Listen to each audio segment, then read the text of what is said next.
This guy is an absolutely insane S-rank hunter. His name is Akabane Maguru, and he reached the pinnacle of power even while belonging to the jobless class. His one big life goal was simple: to use the ultimate reward to eradicate every single dungeon in the world. He joined the guild to fight alongside comrades, believing that this way he could protect his sister and make it out of this mission alive. At least that's what we thought. The world is cruel to the naive. I want to see these people pay for this. I can't take it anymore. Exactly 5 days before the truth was revealed, in a colossal celestial dungeon floating right above Tokyo, Maguru proved exactly why he was a living legend. Drawing his sword straight from a dimensional portal, he shot like lightning toward a colossal giant snake, using the momentum of his charge to scale the beast's own body. Face to face with the monster, he focused an infinite purple lightning magic into the palm of his hand and unleashed a devastating blast, completely destroying the creature in a single strike. The entire guild celebrated this absurd feat, and his beloved sister Kana rushed over to give him the emotional support he needed. All of Meguru's insane strength came from a promise forged in blood 3 years prior. Back then, his parents sacrificed themselves fighting a horde of wild wolves so he could escape. Obeying his father's final shout and his mother's tears, he grabbed Kana's hand and ran, taking on the responsibility to protect her whatever the cost. He ran far, and from that day on, he felt he would never be alone, for he had the responsibility to protect her. This was the reason he fought, and he thanked his guild for their excellent work. They set up camp and began discussing the monsters that had stopped appearing on the lower floors. No matter how many times he ate, the hunter found the supplies unpalatable. However, Meguru saw the positive side in the richness of nutrients. He knew that once they finished the dungeon, they wouldn't have to live that way anymore. When the battles ended, their wishes would be granted. His wish, as a hunter, was to eradicate the world's dungeons once and for all. The members of his guild listened to his objective attentively. 2 weeks later, the guild finally reached the highest floor of the dungeon, encountering the boss, a massive and terrifying red dragon. The guild bravely confronted it as it unleashed its fire breath. Our hero strategically guided them to surround the creature. The members obeyed and began coordinated attacks. Maguru noticed that the dragon had its guard down, losing scales. Focusing attacks on that vulnerable spot, he wielded his sword. However, he was surprised by a tail whip from the dragon that sent him flying. His sister ran to him and healed him immediately. Maguru was on the verge of elimination this time and thanked her for the healing. He asked the rear guard to focus on the dragon's eyes, while the rest continued attacking its neck. After 2 weeks of intense combat, he finally understood the true meaning of fighting as a team. Maguru, who had never before had companions he could fully trust, now saw everyone fighting alongside him. He had never placed his complete trust in anyone other than Kana, but at that moment, he entrusted them with his very life. The fusion of his sword and magic, a skill only an unemployed individual like him could achieve, was his greatest weapon. Concentrating a vast amount of energy into his sword, which became enveloped in lightning, he charged his ultimate attack, delivering the final blow to the dragon's neck, which finally seemed defeated. However, just as Maguru believed they had finally succeeded, and that the world would find peace, something drastically changed. A sword pierced his chest, and Kana, his sister, couldn't stop it. Stunned, he wondered why, and the red-bearded man revealed the cruel truth. They were never friends. After all, their viewpoints were irreconcilable, and he had betrayed Maguru. While the protagonist wished to eradicate all dungeons, the others vehemently disagreed, as they didn't want to erase the status they had built for themselves. Leaving Maguru agonizing on the ground, the traitor explained that by protecting the world, S-rank hunters gained great prestige in society. From the moment Maguru expressed his desire to end the dungeons, they decided they should end him. Maguru understood their anger, but couldn't comprehend why they had harmed Kana. The motivation, according to them, was to prevent her from hindering their plans. Outraged and filled with deep hatred for his sister's elimination for such a stupid reason,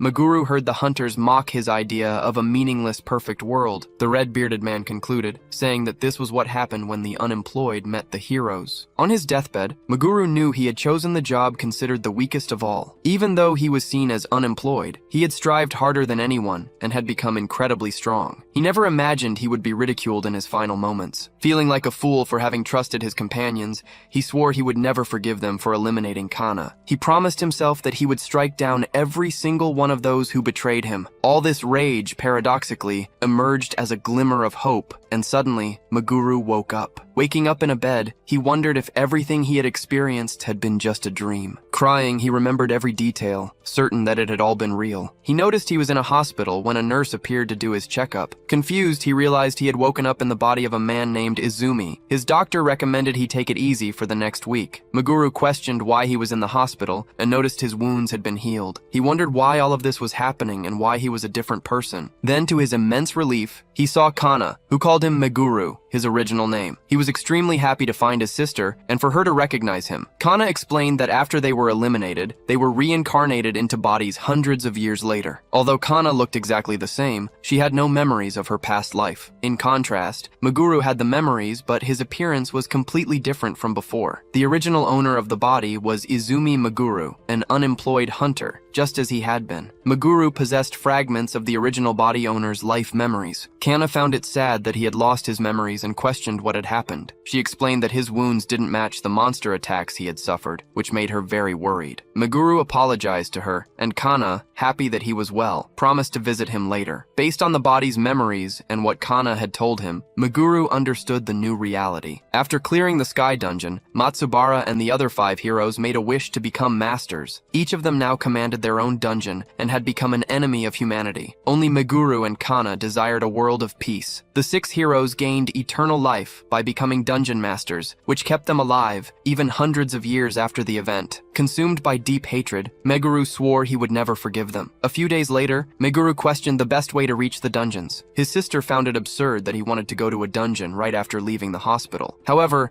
after everything that had happened, he wanted to become strong as quickly as possible, as eliminating the 6 heroes, who were now dungeon masters, couldn't be done with ordinary strength. Kana asked him to stop and tried to understand why he was pushing himself so hard. Meguru explained that despite having the reputation of being unemployed, and things not having changed from one life to another, unemployment being a horrible job that consists of having no skills with magic and sword, he had his own way of doing things. Apologizing to his sister, he stated that there was an unemployed method. Before Meguru could explain his method, someone appeared surprised that he was alive. 2 people called him resilient, and Kana asked if Meguru knew them. He replied that he did, remembering that those 2 were the ones who had hospitalized the previous body's owner. The previous body's owner had also been betrayed in a dungeon. One of the hunters who had hospitalized Meguru's former body owner asked him not to say anything, as he still had enough money to live a little longer. In gratitude for lending him the body, Meguru promised to avenge the former owner. However, when Meguru asked them for a favor, the 2 psychotic hunters prepared to attack him again. One of the hunters, a rank D with enormous arms, charged at Meguru in a fit of rage. Throwing a punch, he declared that a rank F hunter would never defeat him. In response, Meguru landed a punch before his enemy, surprising him with his brutal strength. As the first hunter fell to the ground, the other drew a knife, refusing to be made a fool of, and lunged at Meguru with the intent to eliminate him. At that moment, Meguru recognized that his current body was considerably weaker than his previous one. Still, using his vast experience, he managed to deal with the weaker opponent and grabbed the dagger. With surprising ease, he ripped the weapon from the enemy's hands and broke the blade's steel with his fingers. At that moment, the 2 enemies, overcome by fear, fled. Kana, shocked, questioned when Meguru had become so strong. She felt as if her brother was a completely different person, both in strength and demeanor. Meguru, in turn, explained that although he was physically weaker, he was now capable of casting difficult spells with his bare hands. He was certain that if he regained his attributes, he would achieve his revenge. For his attributes to grow properly, he intended to clear various dungeons scattered across the world. Before defeating the 6 heroes, he needed to make sure to explore several dungeons. Upon arriving at a rank E dungeon, Meguru apologized to the guild hunters who were waiting for him. It was a higher level dungeon than his own, as he was only a rank F adventurer. With all members gathered, they entered the dungeon, including Kana and Meguru. The hunters, noticing Meguru and Kana's attributes and level, cast malicious glances at them. After passing through the portal and arriving in a cave, they decided to discuss the attack plan. The group leader, a man with a scar over his eye, picked up a stalactite and declared that the final attack bonus would be his and his friends. Demonstrating strength and arrogance, he asked if anyone would oppose it. As the leader prepared to discuss the vanguard formation, Meguru interrupted him. questioning whether the experience shouldn't be divided among the entire team. Kana disliked Maguru's attitude of confronting unknown hunters, but he insisted that he also wanted bonuses. The leader retorted, saying that if he, as the leader, didn't land the final blow, things could become dangerous. He mocked Maguru for not knowing this, and for being a dumb rank F. Our hero replied that everything would be fine if they fought carefully,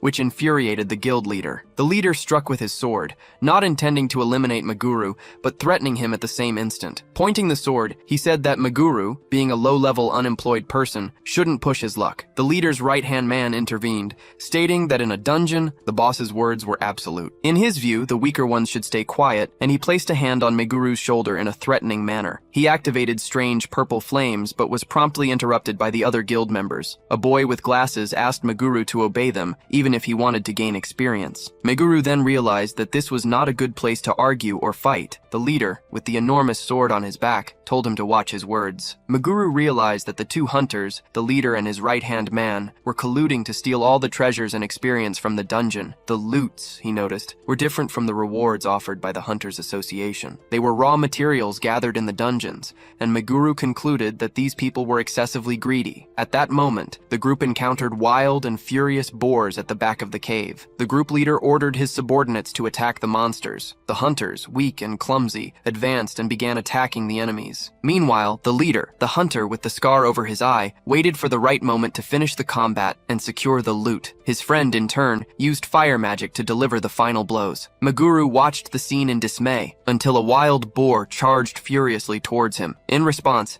he used magic from the palm of his hands while leaping. As he leaped over the boar, he unleashed the magic directly from his palm. The magic not only defeated the boar attacking him, but also struck and eliminated several others, leaving the guild leader shocked by such immense power. However, one of the boars, still alive, attacked the greedy leader, wounding him in the stomach. Just then, the monster that attacked the leader was eliminated by Maguru's magic. Standing before him, Maguru ordered him to pick up his own loot, and the leader, reluctantly, obeyed. The leader, still proud, claimed he would have survived even without the help of the jobless one. Maguru then suggested that if the leader didn't trust his own abilities, he should leave the group. Completely demoralized, the leader tried to downplay the incident, saying it was just an occasional event. The mission continued, but the leader was visibly unsettled by Maguru's presence and actions. In the final boss room, located in the deepest part of the dungeon, the leader, with his arrogant demeanor, began to scheme. He ordered Maguru to stay put, while the rest of the group, along with his comrade, would accompany him. Maguru didn't understand what the leader was plotting, but the scarred hunter, his right-hand man, insisted that he obey. The leader assured Maguru that he shouldn't worry, as he himself would quickly defeat the final boss. And, with disdain, he stated that inferior beings like Maguru should merely observe and learn. Despite being expressly ordered to stay put, Kana and Maguru decided to move forward. Upon reaching the final boss room, they were met with a repulsive sight. A massive boar-like creature with sharp tusks and multiple eyes was voraciously feeding on living beings. The guild leader and his companion, driven by greed and the promise of substantial payment for defeating the monster, launched their attack. Displaying their sword and magic skills, they tried to demonstrate their strength to the rest of the team and to Maguru and Kana, who had disobeyed orders. However, their display of power was short-lived. Through the smoke of their fire magic, they realized the creature was still alive. The diabolical being, with a cruel smile, delivered a devastating blow that tore off one of the guild leader's arms, leaving him in complete shock. Next, the boar boss unleashed a scorching magic that burned the group leader's companion. With his body engulfed in flames, he screamed in pain as both were seized by the monster, which prepared to devour them. Paralyzed by terror, they couldn't react, and in moments became food for the colossal creature. Before succumbing, the greedy leader cried and begged for his life, but it was all in vain. The guild, horrified, watched the scene unfold. Maguru, the protagonist, recalled how unusually strong the dungeon monsters had been. The final boss, in particular, didn't fit the association's classification criteria, leading him to conclude that it was a disguised dungeon, thus explaining the creature's immense strength. Without hesitation, he and Kana prepared prepared for an arduous battle. While the other terrified guild members had no intention of fighting, Maguru drew his sword and declared he would take down the creature. The others, F-rank hunters, were shocked, as Maguru knew that, being a disguised dungeon, the creature was C-rank, not E. He ordered all guild members to stay quiet while he initiated the fight. His body surged with energy as he charged at high speed towards the monster. Telling himself he would never trust anyone again,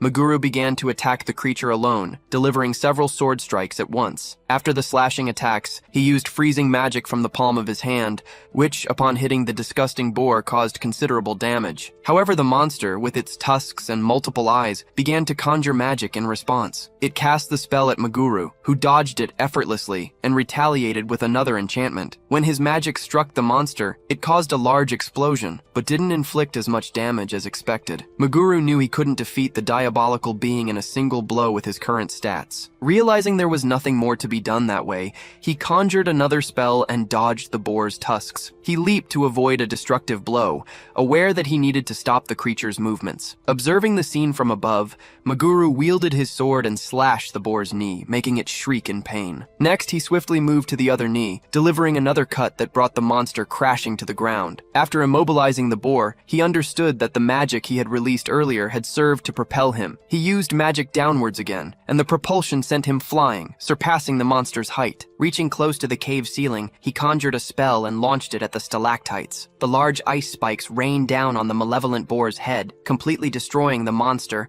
and embedding its head into its own body. When Maguru brought down the creature, fulfilling his promise, the entire guild was surprised. A very strong blue light appeared, and they headed towards its source. At that moment, all of Maguru's attributes began to increase by 5 points. Experience was indeed the greatest advantage for an unemployed person. Kana, his sister, realized that he was not the same as before. Maguru was startled when she noticed he was a different person in that body. The girl asked him not to deceive her, as there was no way he could have become stronger in such a short time. Therefore, she was certain he had been hiding his true strength all along, questioning why he would do so if they were friends. Our hero, realizing she hadn't uncovered his deepest secret, patted her head, saying he had been training in secret all that time because he wanted to protect her. Maguru swore to himself that he would never let what happened in his past life happen again. Then, he told them to leave the dungeon and inform the Hunter Association. They arrived at the Hunter Association's base in Shinjuku. The secretary couldn't believe that a C-rank dungeon boss had been defeated by an unemployed person, especially since this boss had eliminated 2 D-rank adventurers. However, Kana asserted that she had seen everything with her own eyes. The secretary found the story absurd, suggesting that the 2 adventurers had been stabbed in the back after defeating the boss. He realized that an unemployed person defeating a boss alone was something the association did not look favorably upon. Kana shouted that they would never do such a thing, and demanded they confirm the story. Izumi Maguru explained that the hunters, by letting their guard down for a second in the dungeon, had perished. Sincerely, he expressed his opinion that the secretaries were treating the deaths of the 2 in a disparaging manner. Embarrassed, the secretaries promptly apologized, stating that their words were not intended that way. Meguru then challenged them to recall the effort the hunters had put in to defeat the monster should they still doubt his version. Afterward, Izumi Maguru left the premises and encountered the head of the Hunter Association. The branch chief observed the young man with peculiar intensity, while the secretary tried to get his attention. Although the chief seemed to recognize Izumi himself wondered who that man was. Kana, for her part, questioned if it was all right to have left the branch in such a manner, but Izumi didn't care about gaining credit for his deeds. At that moment, Kana realized he was still the same Izumi Maguru as before, recalling her memories of when they lived in nearby houses, being neighbors. Later, lying in his bed, Izumi fiddled with a modern smartphone, noticing how much technology had evolved since his time. Suddenly, he received an urgent news notification. Matsubara was coming to Japan. Recalling the man's face, Izumi felt a growing rage, though he claimed to be very excited just thinking they would reunite soon. Meanwhile, in China, Matsubara received news that the other masters were slowing down. After hundreds of years, he felt that the time had finally come. His worried butler asked him to be extremely careful before leaving the room, but Matsubara, with excessive confidence, assured him that nothing would happen. Matsubara, one of the 6 heroes, then assured his butler that he would take care of everything while he was absent. Hundreds of years prior, Matsubara had become the manager of an S-rank dungeon, and with his power, conquered all of China. Now, to further expand his territory, he needed Japan before the other heroes could defeat him and claim what belonged to him. Already in his car, he ordered his troops to be gathered immediately, threatening his subordinate should he fail the task. Back at the Hunter Association, Izumi Maguru was trying to recruit new members,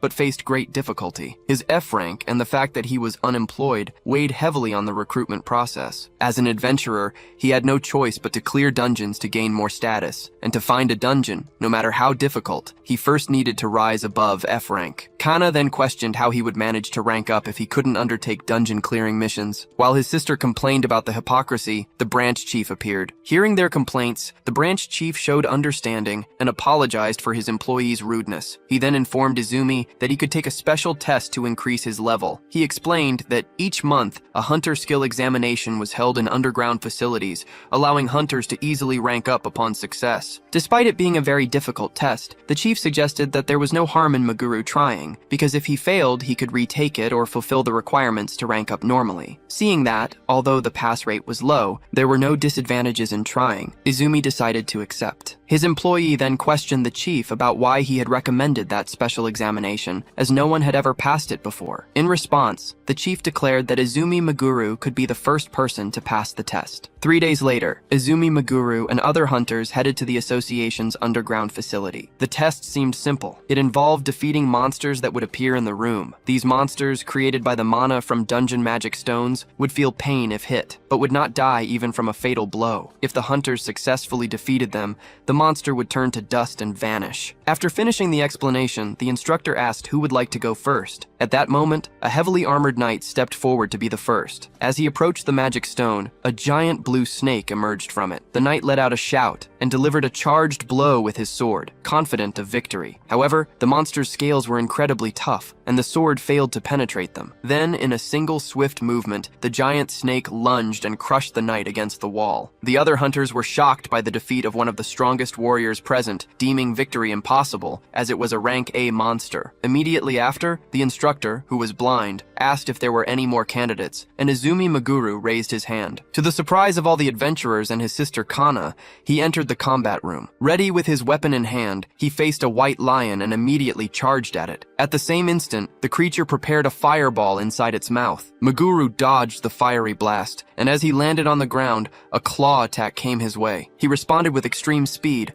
blocking the giant lion's fangs with his sword, aware that even a scratch would mean the end of the test, as the monster was incredibly strong and fast. However, Izumi Maguru knew exactly how to handle the situation and, without hesitation, lunged with his sword. After delivering a precise cut to the beast's enormous paw, the enraged lion launched another fiery blast towards Izumi. Maguru, in turn, activated an ocular ability that allowed him to see his opponent's weak points. Since he had conquered the previous dungeon, his attributes had increased considerably, allowing him to perform even more impressive feats with his body. With his weapon, he delivered several slashes at the fire magic, dissipating it with remarkable ease. Thanks to the increase in his magical speed, Maguru could now move anywhere he wished with surprising agility. While the immense lion prepared another fireball in its mouth, Maguru concentrated purple magic in the palm of his hand. This was possible due to a peculiar ability of his unemployed class. The more his stats increased, the more omnipotent he became. Thus, he made the magic in his hand collide head-on with the one being launched by the lion, defeating it in an instant. A large magical explosion erupted from the impact,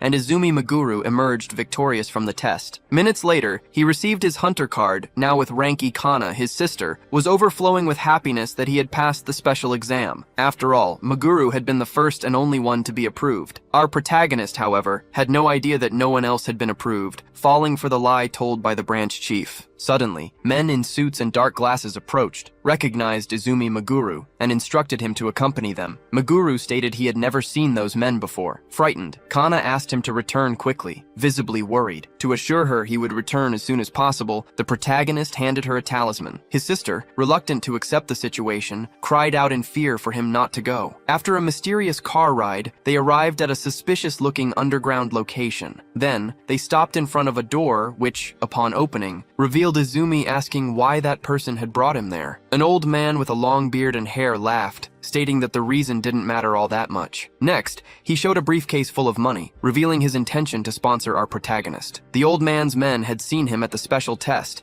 and Maguru could see millions of yen there. Immediately after, the old man offered 100 million per month. His proposal was for Izumi to become something like his bodyguard. Explaining further, the old man said they represented a large-scale organization. They performed all kinds of services, and the protagonist soon understood that the old man would not reveal more details until he accepted the money. In order to carry out his revenge against the 6 heroes, Meguru needed time and, above all, money. He needed money more than anything, but he didn't want his actions controlled by anyone. Our hero turned his back, stating that he could not accept the sponsorship at that moment. However, the door remained locked, and the henchman announced that since he hadn't accepted the proposal, he wouldn't leave there alive. One of the old man's subordinates lunged forward with a punch that, to Izumi Meguru, seemed incredibly slow. However, to his surprise, the punch landed squarely on his stomach, leaving him shocked by its unexpected force and accuracy. The subordinate explained that the room had a reduced amount of oxygen. He elaborated that the previous corridor had an air supply, but this specific environment did not. He further stated that no one would have enough air there unless they possessed a magical golden ring. As this was a magical tool, the protagonist finally understood why they had brought him to that place. He stood up, recognizing that he had fallen into a trap. Nevertheless, he declared that they had only slightly reduced his speed, and he could still fight. His enemy called him a stubborn idiot who didn't know when to quit. But this time, the protagonist managed to land a full, massive punch on his opponent's face. This left everyone shocked, and one of the thugs grabbed a dagger to attack Meguru. With his senses dulled, the protagonist chose not to get close, delivering a kick to the man with the knife. Fighting and using his mind to strategize, he finished off the enemy with a punch right after the kick. The last remaining thugs advanced on Izumi all at once. As a result, the protagonist defeated all 3 of them in a matter of seconds. Even if they were weak, the main thug hadn't expected him to defeat 6 opponents in total. In any case, they were no match for him, who took off his shirt, revealing a gigantic physique. Entering a berserk rage, he grabbed an axe, and several veins bulged on his body. He struck the ground with his giant axe, and the protagonist dodged to the side. Meguru recognized that the berserker class reduced intelligence and speed in exchange for a massive increase in strength. He had seen a single, extremely powerful berserker in his past life, and in this case, he felt pity for the target. Our hero used the wall to bounce off and evade the enemy's strong yet predictable blows. A berserker's weakness, he knew, was their extremely low magic resistance. They were no match for the unemployed, who increased mobility and magical attack power. Meguru then unleashed an extremely powerful burst of magic at the reddened enemy. Upon hitting his body, it caused immense damage, making the monster fall to the ground. The only downside was the amount of mana he expended. Then the old man congratulated him, stating that he had already expected such a performance from such an interesting hunter. Even though he had exceeded his expectations, the protagonist, tired of the situation, ordered him to open the door immediately. Contrary to Meguru's expectation, the strange old man still did not open the door. Instead, he revealed that Izumi had some weaknesses, showing him a camera where Kana appeared gagged. Meguru immediately understood that they had followed his sister to her house, realizing that the old man's subordinates, many of them impulsive, had done all the dirty work. Meguru felt intense fury upon seeing the old man's thugs with his sister, who was desperately screaming for help. The sight of the little girl pleading for help left him deeply shaken and unsure how to react. The subordinates, in turn, declared that they had received orders from their boss to do as they pleased, and therefore, they would make the most of Kana's presence. As they tried to take advantage of her, the girl screamed, asking them to stop. However, Kana quickly activated a magic circle, pushing the aggressors away and managing to free herself from her restraints. She then attacked the enemies, noticing the presence of her brother's amulet. At that instant, she understood that Meguru Izumi had saved her life. The old man, surprised, questioned what had happened upon seeing the girl free herself and defeat his thugs. He revealed that he had already anticipated such a situation, creating an amulet from the loot of a disguised dungeon. He explained that this magical item, forged with special stones, could be activated remotely, as he had developed a device that would be triggered immediately whenever Kana was in danger. He boasted that the amulet was as effective as an item made by a specialized alchemist, and that, for an unemployed person like him, creating a cheap imitation was an easy task. After this frustrating situation, the old man finally opened the door for Meguru. Before leaving, the young hunter questioned the old man about the reason for his pursuit. When the eccentric man replied that it was because of an examination, Meguru asked a more specific question: why he had chosen a hunter who, like himself, was living through difficult times, seeking an honest life. The old man replied that he needed more strong men and was gathering hunters for a certain person. Upon questioning who this specific person was, Meguru pointed his sword sword, demanding that the man speak immediately. Under the threat, the old man finally spilled the beans, revealing that it was Matsubara Miyoshi, the former hero. Meguru asked what Matsubara's reason was for gathering such a fighting force. In complete shock and under threat, the old man, desperate, confessed that he did not know the real reason. At that moment, Meguru understood the situation and ordered the old man never to bother Kana or him again. To ensure the lesson was remembered, he left a small cut on the man's face before finally leaving through the door. Upon arriving home, Meguru, desperate, asked if Kana was all right. The girl, without resisting, hugged her brother and assured him she wasn't hurt. Meguru, in turn, apologized for leaving her alone, as he had entrusted the amulet to her. Kana asked if he wouldn't report the incident to the police. Meguru, however, explained that with Matsubara involved, the police would be powerless to do anything. The girl was surprised to learn that one of the 6 famous was implicated. Her brother then instructed Kana to pack her bags, as they would have to move. Living alone would be dangerous. He insisted that the move should be immediate, and that until they found a new place, she could stay with him. Kana felt embarrassed by the situation, but on the other hand, she mentioned that he had a double bed. Meguru, without malice, assured her that there would be no problem at all with her sleeping at his place, as he cared deeply for Kana, and it was natural for family to live together. The girl, in turn, didn't mind accepting the proposal, being with him. Meanwhile, upon arriving at the base where the old man was, the former hero Matsubara Miyoshi became extremely irritated upon seeing his henchmen eliminated. The old man knelt, apologizing for failing to recruit the hunter. Matsubara, furious at the failure, grabbed him by the hair and demanded information about the hunter. The old man revealed that his name was Izumi Meguru and that he was an unknown. However, upon hearing that name, the former hero seemed to remember something and dropped the old man to the floor. Matsubara, who was also known as the Dungeon Master, recalled Meguru upon hearing that he was strong for no reason and unemployed. He knew that he would normally deal with such a situation directly, but this time, he decided he would investigate Meguru thoroughly, learning every single thing about him and using any imaginable method. The next day, Kana woke up in the double bed beside Meguru and tried to wake him. As he didn't wake up, she put on her boots and went outside. As soon as she opened the door, she noticed a strange purple magic hovering in the air. Meguru woke up, and upon seeing the magic, he hadn't imagined that a dungeon portal could appear in that location. Judging by the strength of the mana, it was probably a rank C dungeon. He asked Kana to wait in the room while he returned, but she refused, stating that he wouldn't go alone. After Kana insisted on going along,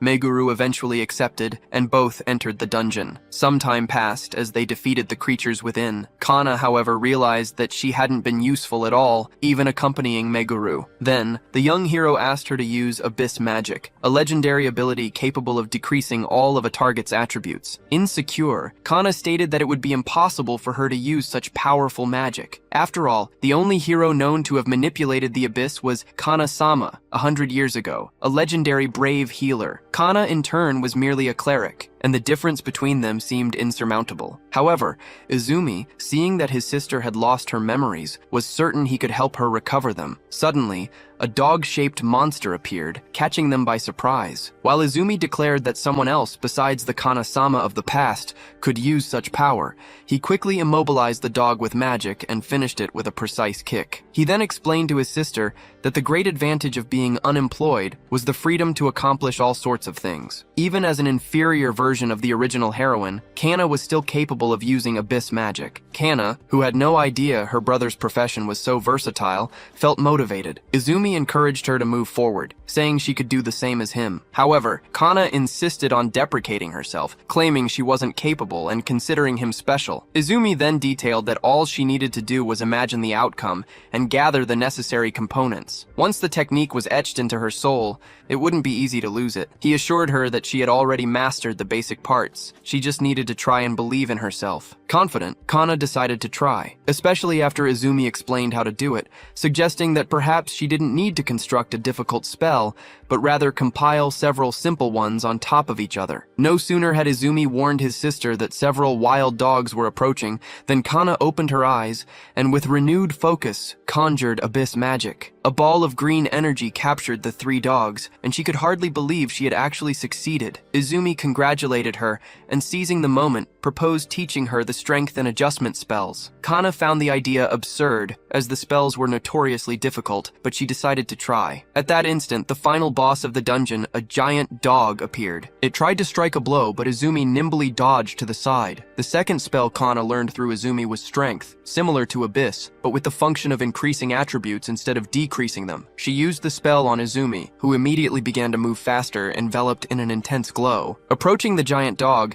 Izumi placed his hand on the ground and conjured a fire spell. Flames began to climb the creature, which was defeated at that exact moment. Kana then realized that she could be useful to Izumi and that they formed an excellent team. The unemployed man was surprised, as the fight had been much easier than he had imagined, all thanks to her contribution. The only thing that bothered him was that Kana's attributes should have increased after clearing the dungeon, but this didn't happen. Suddenly, a flow of energy appeared before them, resembling a portal and, at the same time, the exit. Kana had never seen anything like it, but Izumi quickly deduced that it might be a double dungeon, an extremely rare phenomenon to encounter, an entire dungeon within another. He explained that the mana of the second dungeon was denser, and the monsters, consequently, stronger. It was probably a rank B dungeon, and if they didn't clear it, they wouldn't receive the reward. Kana, however, considered a rank B dungeon a natural disaster, comparable to meteors. She found the situation too dangerous, even for Izumi, and advised him to leave. However, Izumi, confident in the buffs Kana could grant, believed they were capable of facing that second dungeon. Thus, Izumi entered the newly appeared portal, but something unexpected began to happen. A crater opened between the two of them,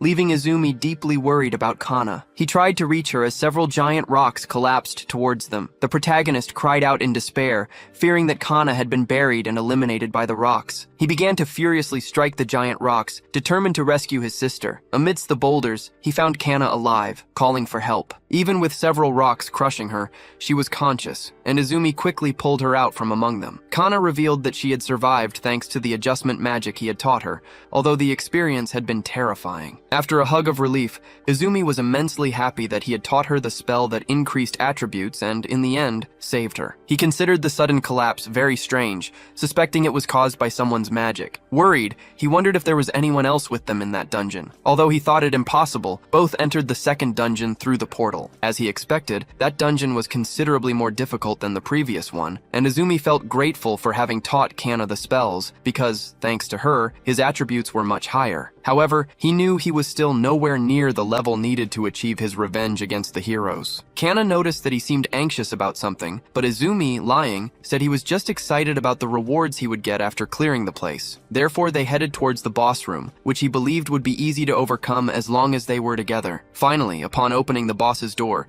they were confronted by a Cerberus. The three-headed dog advanced aggressively, ready to cast its spells. Izumi Meguru, our hero, asked Kana to perform a spell to protect him. Promptly, she cast 2 spells on him, and he then advanced against the monstrous dog. Dodging the initial blow, Meguru scaled the giant Cerberus, positioning himself directly in front of its 3 heads. Almost struck by the enormous claws, he dodged at the last second, retreating. As he expected from a rank B boss, the creature had left a scratch on his face. Despite recognizing the enemy's strength, Meguru did not give up, continuing to evade its blows. He pondered that even wolves with the toughest hides possess their weaknesses, such as the throat. Meguru drew his dagger and threw it, but the creature bit it and destroyed his weapon. Realizing the swiftness of Cerberus's response, he concluded that he needed to be even faster than the creature. Although he recognized the enemy's great strength, Izumi knew he could defeat it with Kana's buffs. He recalled that anyone aspiring to be a hunter needed to master one of the elements of nature, or light and darkness. However, being unemployed, he possessed the rare ability to use all elements. Charging his body with mana and all elements, Meguru advanced towards the Cerberus, which launched attacks that he easily dodged. Through friction,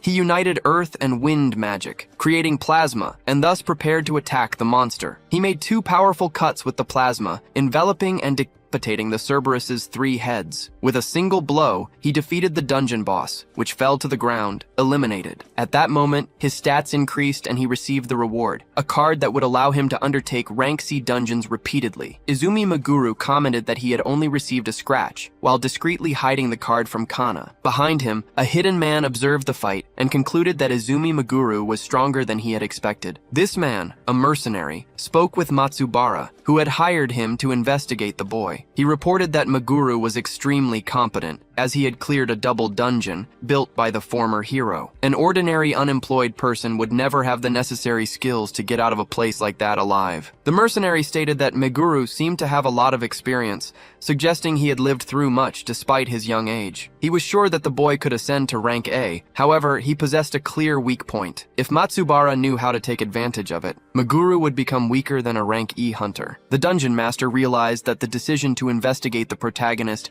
had been quite shrewd. Then, the mercenary received a briefcase containing more money than initially offered, serving as payment for the completed mission and an advance for the next task. He noted that they were paying to eliminate Meguru and considered it nothing major, as he was the great rank A Saito. Matsubara handed a legendary sword to the mercenary, who pondered for a moment before accepting. Finally, he accepted the mission and the sword with a malicious smile. Meanwhile, at home, Izumi Meguru had never seen a dungeon ticket in his life. He wondered how that magical item worked, which he still hadn't shown to his sister. In his current state, a rank C dungeon should be quite easy. He concentrated his mana and opened the item to see how it worked, being immediately teleported to an island, a dungeon he had never seen before. Furthermore, the exit was not in sight, and he would not be able to leave until he defeated the boss. A message appeared informing him that the first daily mission had begun, with a total of 100 creatures. Meguru was shocked to see so many monsters coming towards him,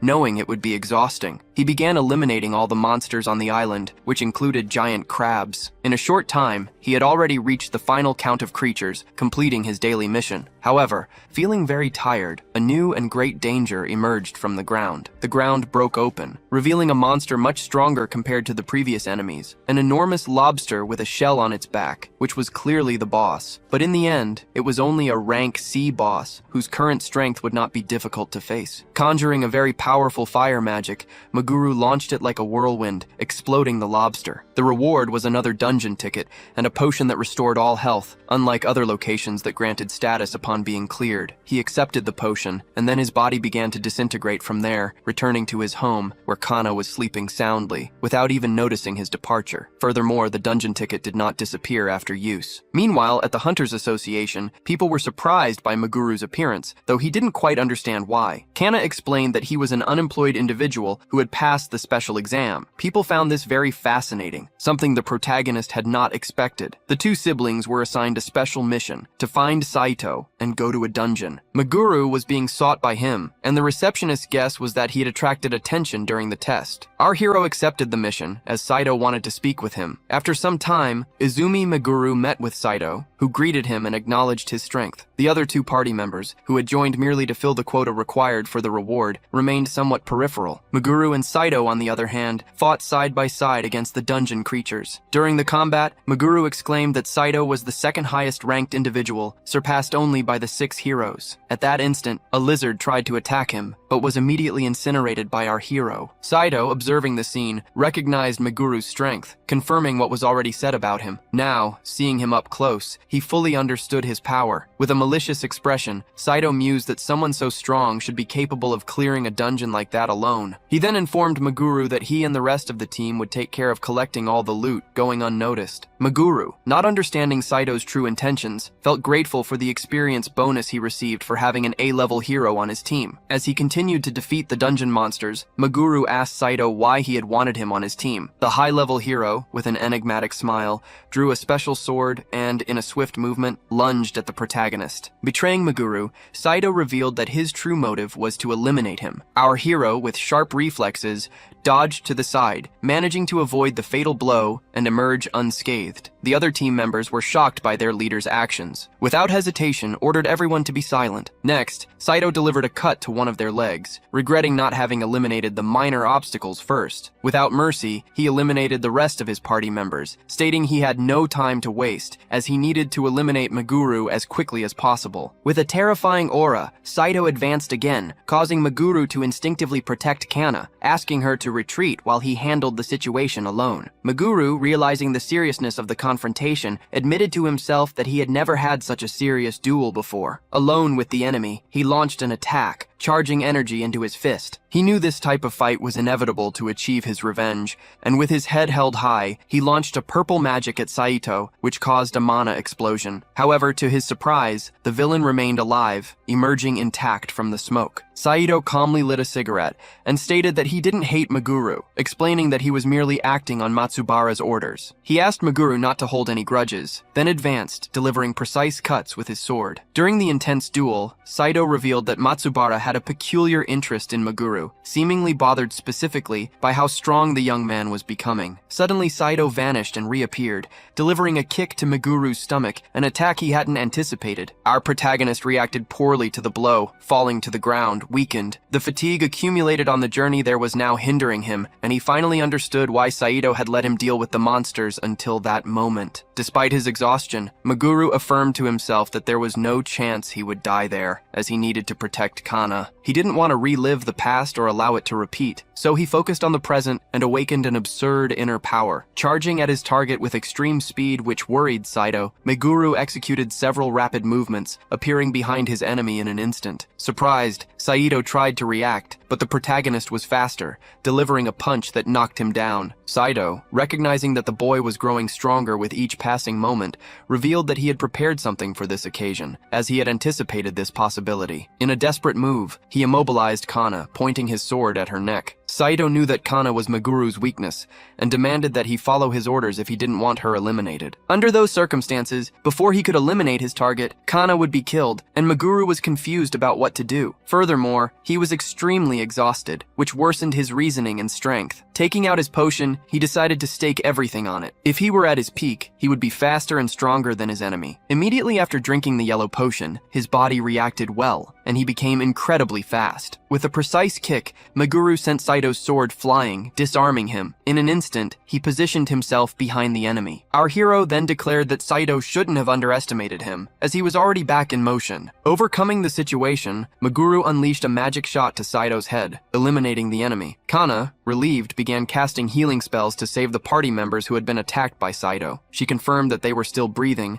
and needed to be taken to the hospital immediately. Meguru was unsure whether they should leave now or if he should clear the dungeon first before heading to the exit. After all, clearing the area would be quick with the special sword he had taken from the defeated enemy. He had felt a strange energy when Saito used it, but now he felt nothing. Entering the boss room, he encountered a gigantic lizard with crystals on its head. With no time to spare on the creature, he used the sword and delivered a cut that split it in half. After defeating the creature, he received 50 more points in all his attributes. After the battle, Izumi Meguru not only obtained the Crest of Duty, but also noticed the appearance of a strange mark on the palm of his hand, questioning its meaning. Meanwhile, the secretaries of the Hunter Association could barely believe what they were seeing, shocked by the idea that a monster could have defeated a rank A hunter of Saito's caliber. In response to their disbelief, Meguru stated that it was common for hunters to die in dungeons. After a long period of reflection, Meguru decided to keep Saito's true fate a secret, fabricating stories that aligned with what would be the fate of the two survivors. The association's secretaries, however, still found it hard to believe, as Saito was known for his extraordinary strength and unparalleled talent. He cleared all types of dungeons on his own and had triumphed in the prestigious Dragonlord Festival, where hunters competed against each other. Hearing the secretary's persistence, Meguru intimidated the secretary, who, coerced, tried to consider the possibility that someone from the group had stabbed Saito in the back. To prevent further accusations,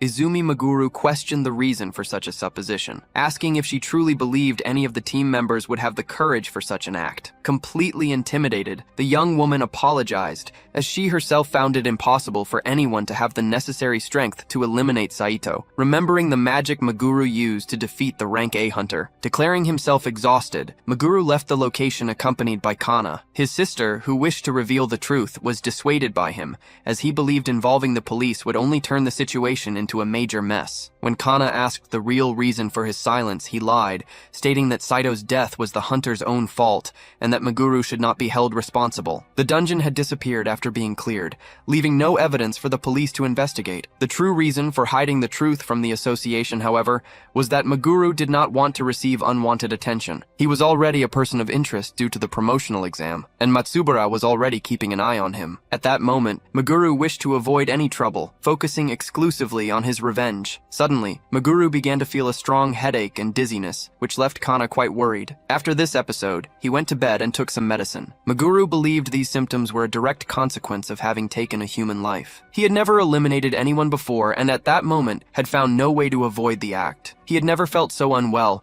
realizing that this was the heavy cost of taking a life. However, he knew he would have to deal with this reality, as his next step would be to eliminate the 6 heroes. Shortly after, Kana arrived, bringing him some soup to eat, as Meguru was unable to take his medicine. He thanked her and ate the soup, which helped him recover. Feeling healed, Meguru noticed that Kana hadn't changed and possessed the components of a high-level healer heroine, imagining that, in her subconscious, she must have applied some kind of healing magic to the soup she prepared. Soon, the girl realized that the fact he had eliminated Saito was bothering him. So, she offered her support, saying that he was protecting everyone and that it hadn't been his fault, so he shouldn't worry. Meguru didn't want to worry her, but Kana's support was of extreme importance to him. At that moment, Kana noticed the mark on Meguru's palm, which he explained had appeared out of nowhere. Suddenly, he began to feel that the mark was weaker than the last time he had observed it. Meanwhile, Matsubara felt guilty for having involved Saito in that situation. After all, he was his right-hand man. Thanks to Saito, Matsubara was able to build a strong base in Japan,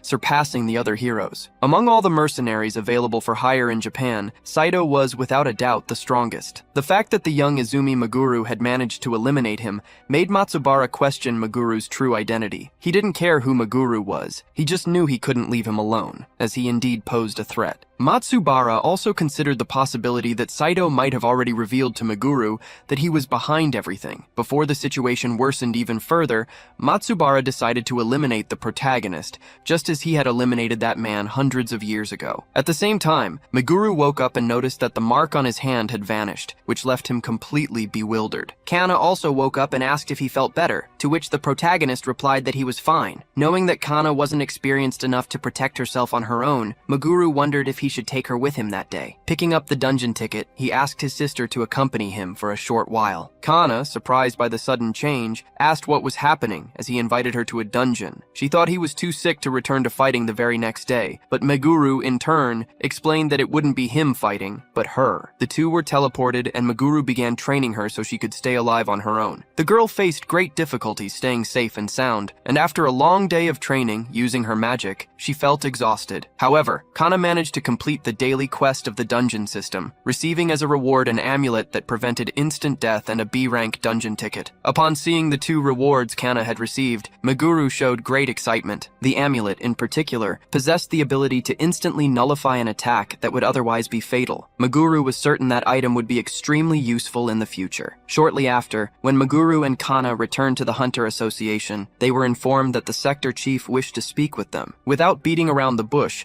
the chief revealed he knew Meguru had eliminated Saitu, the A-rank hunter. The chief argued that it was impossible for Saitu to have been eliminated by a monster inside a dungeon, as there were several dark rumors circulating about what had truly happened to him, which led the chief to suspect the protagonist. However, the chief didn't believe Meguru had set up Saitu. On the contrary, he supposed Saitu had attacked first. Furthermore, this situation indicated that Meguru was strong enough, possessing a notable talent capable of suppressing rank differences. Kana, in turn, intervened, stating that the chief was exaggerating, as Meguru was merely a low-class, unemployed, and couldn't have done such a thing. The chief, however, revealed he had heard stories of an unemployed hero who existed hundreds of years ago, and considered the possibility of Meguru being his reincarnation. However, he mused that it wouldn't be strange for another unemployed individual to emerge with such strength. Meguru noticed the chief's shrewdness, who, it seemed, didn't care whether Saitu had been eliminated or not. If Meguru was truly strong enough for such a feat, the chief would like to make a special request of him. The mission in question was located in an area under the jurisdiction of the Shibuya Hunter Association. The request was for Meguru to help the neighboring association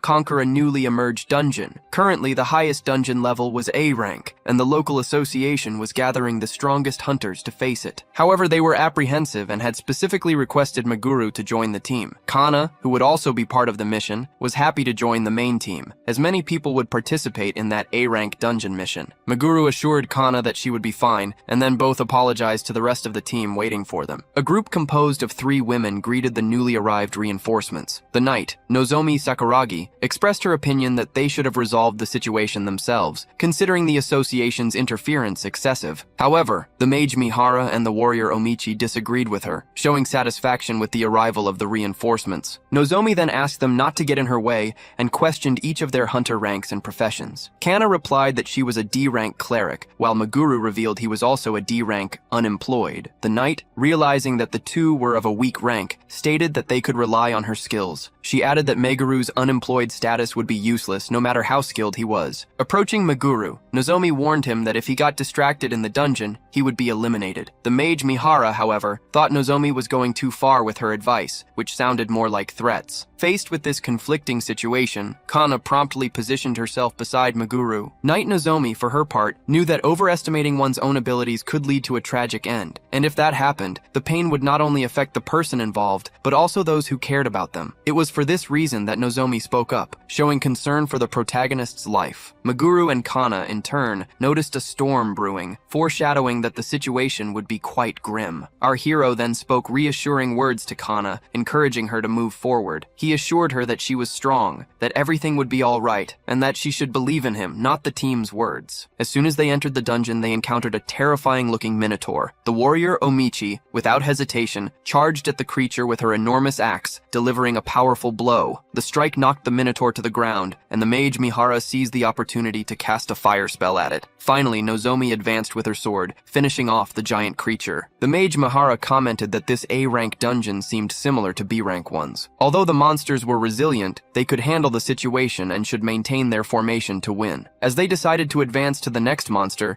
they noticed that the weak reinforcements, Meguru and Kana, had followed them this far. The girls immediately sent Meguru and Kana to the back as several minotaurs began to appear, making the situation dangerous. Even the experienced hunters began to retreat, startled by the overwhelming number of minotaurs. The pink-haired girl, Nozomi, thought they couldn't handle it. However, Meguru and his sister Kana began to prepare for the fight. The protagonist delivered a kick followed by a precise sword slash against one of the minotaurs, winning the combat in an instant. The other group members, who had not expected such performance from the reinforcements, were visibly impressed. Nozomi, who had previously considered him weak, was even more impressed and couldn't understand what had just happened. The mage Mihara warned Nozomi that something was coming from behind her, and the knight was almost hit by the attack of two minotaurs. However, a magic shield appeared beneath her, saving her from an imminent attack. It was magic conjured by Meguru. After being saved and emerging unharmed, Nozomi finally noticed Meguru's true strength. The knight then apologized for what she had said earlier,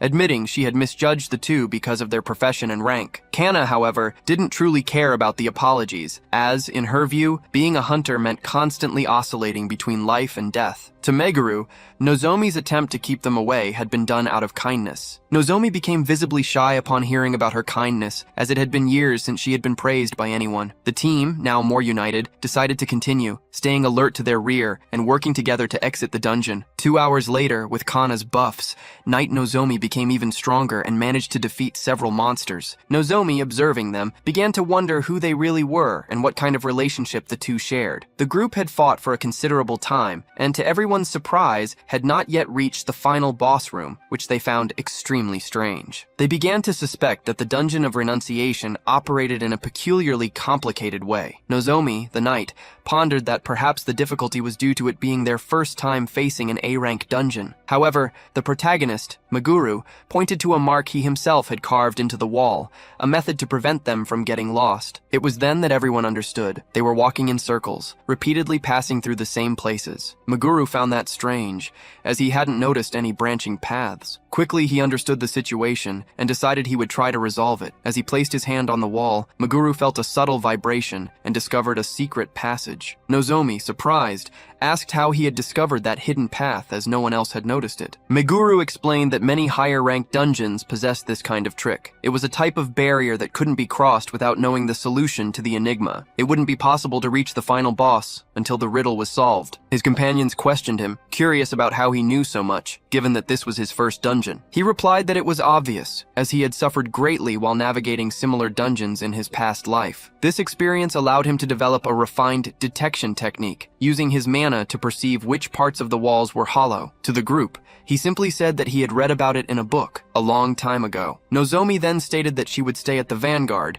in charge of defense against the boss. Hikari, in turn, would remain at the rear, protecting Kana. Although an A-level boss was certainly stronger than the group expected, Meguru already had a plan in mind. The knight asked if he was alright, and upon receiving a yes as a response, they entered the dungeon ready for the fight. Suddenly, they encountered an enormous, furious, bearded minotaur. The creature immediately launched an attack with its giant axe, which the protagonist narrowly dodged. Meguru realized that the enemy was much stronger than he had imagined, and instructed Nozomi to wait before attacking. Nozomi, however, raised her shield and attempted to defend against the minotaur's attack, but the blow was so powerful that her defense shattered. With her shield broken, she took the full impact of the strike and was thrown backward. The other girls were in shock, as they had never witnessed an attack that Nozomi couldn't block with her shield. A knight's defense, no matter how robust, couldn't compare to that of a specialized tank. Even as a strong knight, she was facing an A-rank boss in close combat, an extremely dangerous situation. Our protagonist, Meguru, ordered Sakura to evacuate Nozomi, as the knight was severely wounded. He asked his sister, Kana, to heal the injured girl while he dealt with the dungeon boss himself. Advancing towards the furious armored bull, which promptly hurled its weapon at him, Meguru dodged again, realizing that those attacks could be instantly fatal. The situation was complicated, with the girls in danger, and he knew he would have to give his all to endure the fight. However, if he found an opening, no matter how brief, he would seize it without hesitation. The moment the boss raised its arm to strike, Meguru found the opening he needed. He conjured ice magic, striking the ground forcefully. Frozen spikes emerged, hitting and damaging the Minotaur. The Minotaur, though wounded, remained standing. The protagonist noticed that despite its immense strength, its defense seemed to be a weak point. With an agile leap, Meguru dodged a brutal blow and, seizing the moment, climbed onto the Minotaur's weapon, running swiftly across it. After a quick sprint, he jumped, reaching the height of the dungeon boss's head. The Minotaur tried to retaliate, but in doing so, it was actually creating its own opening. Meguru knew that as long as he possessed the amulet that prevented instant death, he would be safe from a fatal blow. Declaring it the final strike, he wielded Saitu's sword and delivered a devastating top-to-bottom slash. The Minotaur was struck across its entire body. Meguru felt a wave of relief, happy to have won, even if by such a narrow margin. To his astonishment, however, the creature was still alive, its eyes now burning red with hatred. Our hero could hardly believe the Minotaur was still standing. The boss charged towards him. Charging at high speed, imbued with hatred, Meguru felt he couldn't withstand another attack from the enemy. The Minotaur slammed its axe into the ground in a fury. Izumi, observing, was certain the creature was severely damaged. Meguru mused that he wouldn't suffer a scratch if he could engage in a battle of attrition. The moment the creature delivered an overwhelming blow, he dodged, lowering his body. Seeing the creature's giant weapon before him, he wondered if it would be possible to perform combo attacks. First, he realized he could dodge the Minotaur's giant weapon attack. Then, seeing the blow up close, he thought it might be his end. After the Minotaur's deafening roar as it hurled its flaming axe, the protagonist felt an overwhelming fear. However, Kana appeared to save him, bravely placing herself in front of him. Desperate, Meguru ordered her to get out of the way, but then the hero understood something crucial. He saw her get hit, and immediately afterward, the amulet that prevented instant death activated, saving her. The moment he understood Kana's strategy, Meguru grabbed the sacred sword and didn't miss the chance to deliver the final blow. As expected from an A-rank dungeon, the group gained 50 points. Meguru didn't know the exact origin of this bonus, but he suspected it was related to the crest of duty and the mark he possessed. His teammates, observing his performance, considered him to be beyond normal. Meguru had momentarily forgotten about Kana, but he quickly noticed that she was fine. He stated that he would have lost if it weren't for her, and asked her never to do what she did again, as he almost had a heart attack. Kana, in turn, retorted, saying that he was the one who always put himself in danger. Nozomi then questioned if Meguru was truly an unemployed D-rank, as she found it absurd that he had defeated an A-rank boss. The protagonist believed he would now become a C-class hunter for the association, explaining that it was difficult to get missions due to his low rank. The moment the pink-haired girl took his hand, Kana felt jealous. Nozomi then invited the two of them to join her guild, explaining that guilds are independent groups of hunters. As the master of this guild, she found it shameful for someone like Meguru not to be in a group, arguing that if they joined, they would gain more rank and money, and that their guild didn't take a cut of the rewards. Meguru thanked her, but declined the offer, explaining that it wouldn't be good for either of them. The girl then said that it wasn't about it being a good offer, but rather about feeling safe with him in the guild, expressing her desire for them to work together. The protagonist found her reaction unusual. Being very clear, Meguru stated that he and Kana didn't plan to join guilds or groups,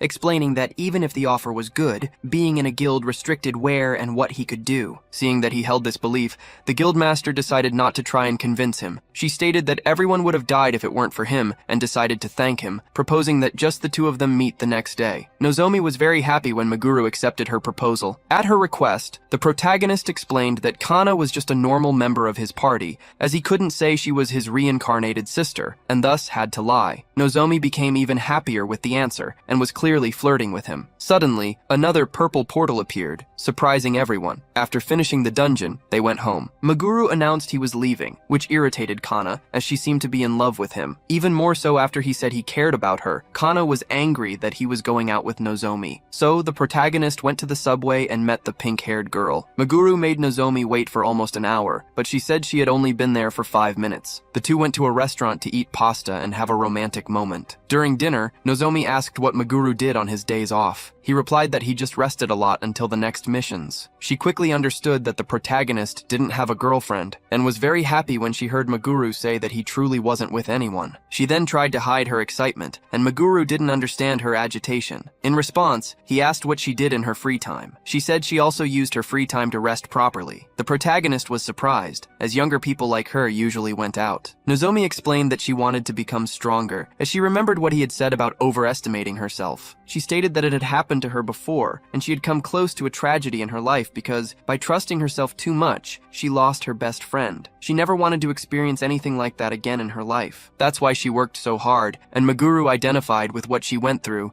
as he also wanted to protect Kana, not wishing to lose her again, as he had in his past life. Regarding Kana, Nozomi asked if they were just teammates and what their true relationship was. Meguru replied that they were teammates who lived together. The pink-haired girl was shocked to discover they resided in the same place, and when he mentioned they even slept in the same room, Nozomi was stunned. He had ruined her mood. She became quiet and sad, even though he had spoken gently about his relationship with Kana. After she remarked that it was strange for them to live together, he suggested they stop at a specific establishment. They arrived in front of an incredible weapon shop. Nozomi found the shop amazing, with excellent prices for the quality of the armaments, and Meguru was pleased he had managed to quickly and easily mend her mood. With a Chinese accent, the shop owner asked if they needed anything. It was rare for foreigners of their age to be in Japan at that time, and the protagonist found this unusual. Nozomi picked up a sword and was impressed by its quality. Meguru didn't know much about swords, but the girl asked him to handle the weapon. The protagonist swung the sword and deemed it a good weapon. With his accent, the shop owner asked Meguru what kind of weapon he usually used. In response, Meguru Izumi summoned his legendary sword, displaying it to the shopkeeper, who was visibly shocked. Upon seeing the crest of duty mark on the blade, the man became enraged, presuming that Meguru worked for Matsubara. Consumed by anger, he grabbed his own weapon, preparing to attack Meguru Izumi. Faced with the shopkeeper's fury and his drawn weapon, Meguru felt apprehensive. He drew his own sword, trying to explain that it was all a misunderstanding. However, the shopkeeper refused to listen and charged at Meguru. Meguru warned that he couldn't help if the attack persisted and, with agility, grabbed the man's arm. Demonstrating obvious superior strength, Meguru brought the shop attendant to the ground. He tried not to hurt him but had no alternative but to restrain him. Then, he asked exactly what was happening and why the shopkeeper had attacked him. Meguru considered that it would be a problem if Nozomi started prying into those circumstances, so he thanked her for the fun day and decided to end their outing right there. Taking the shop owner to the warehouse, Meguru reaffirmed that he did not work for Matsubara. If he did, the shopkeeper would already be dead by now. Therefore, he decided to ask the attendant why he had thought Meguru worked for Matsubara. The man replied that the symbol on the sword, the raven's crest, was present on all the ex-heroes' weapons. This symbol, he explained,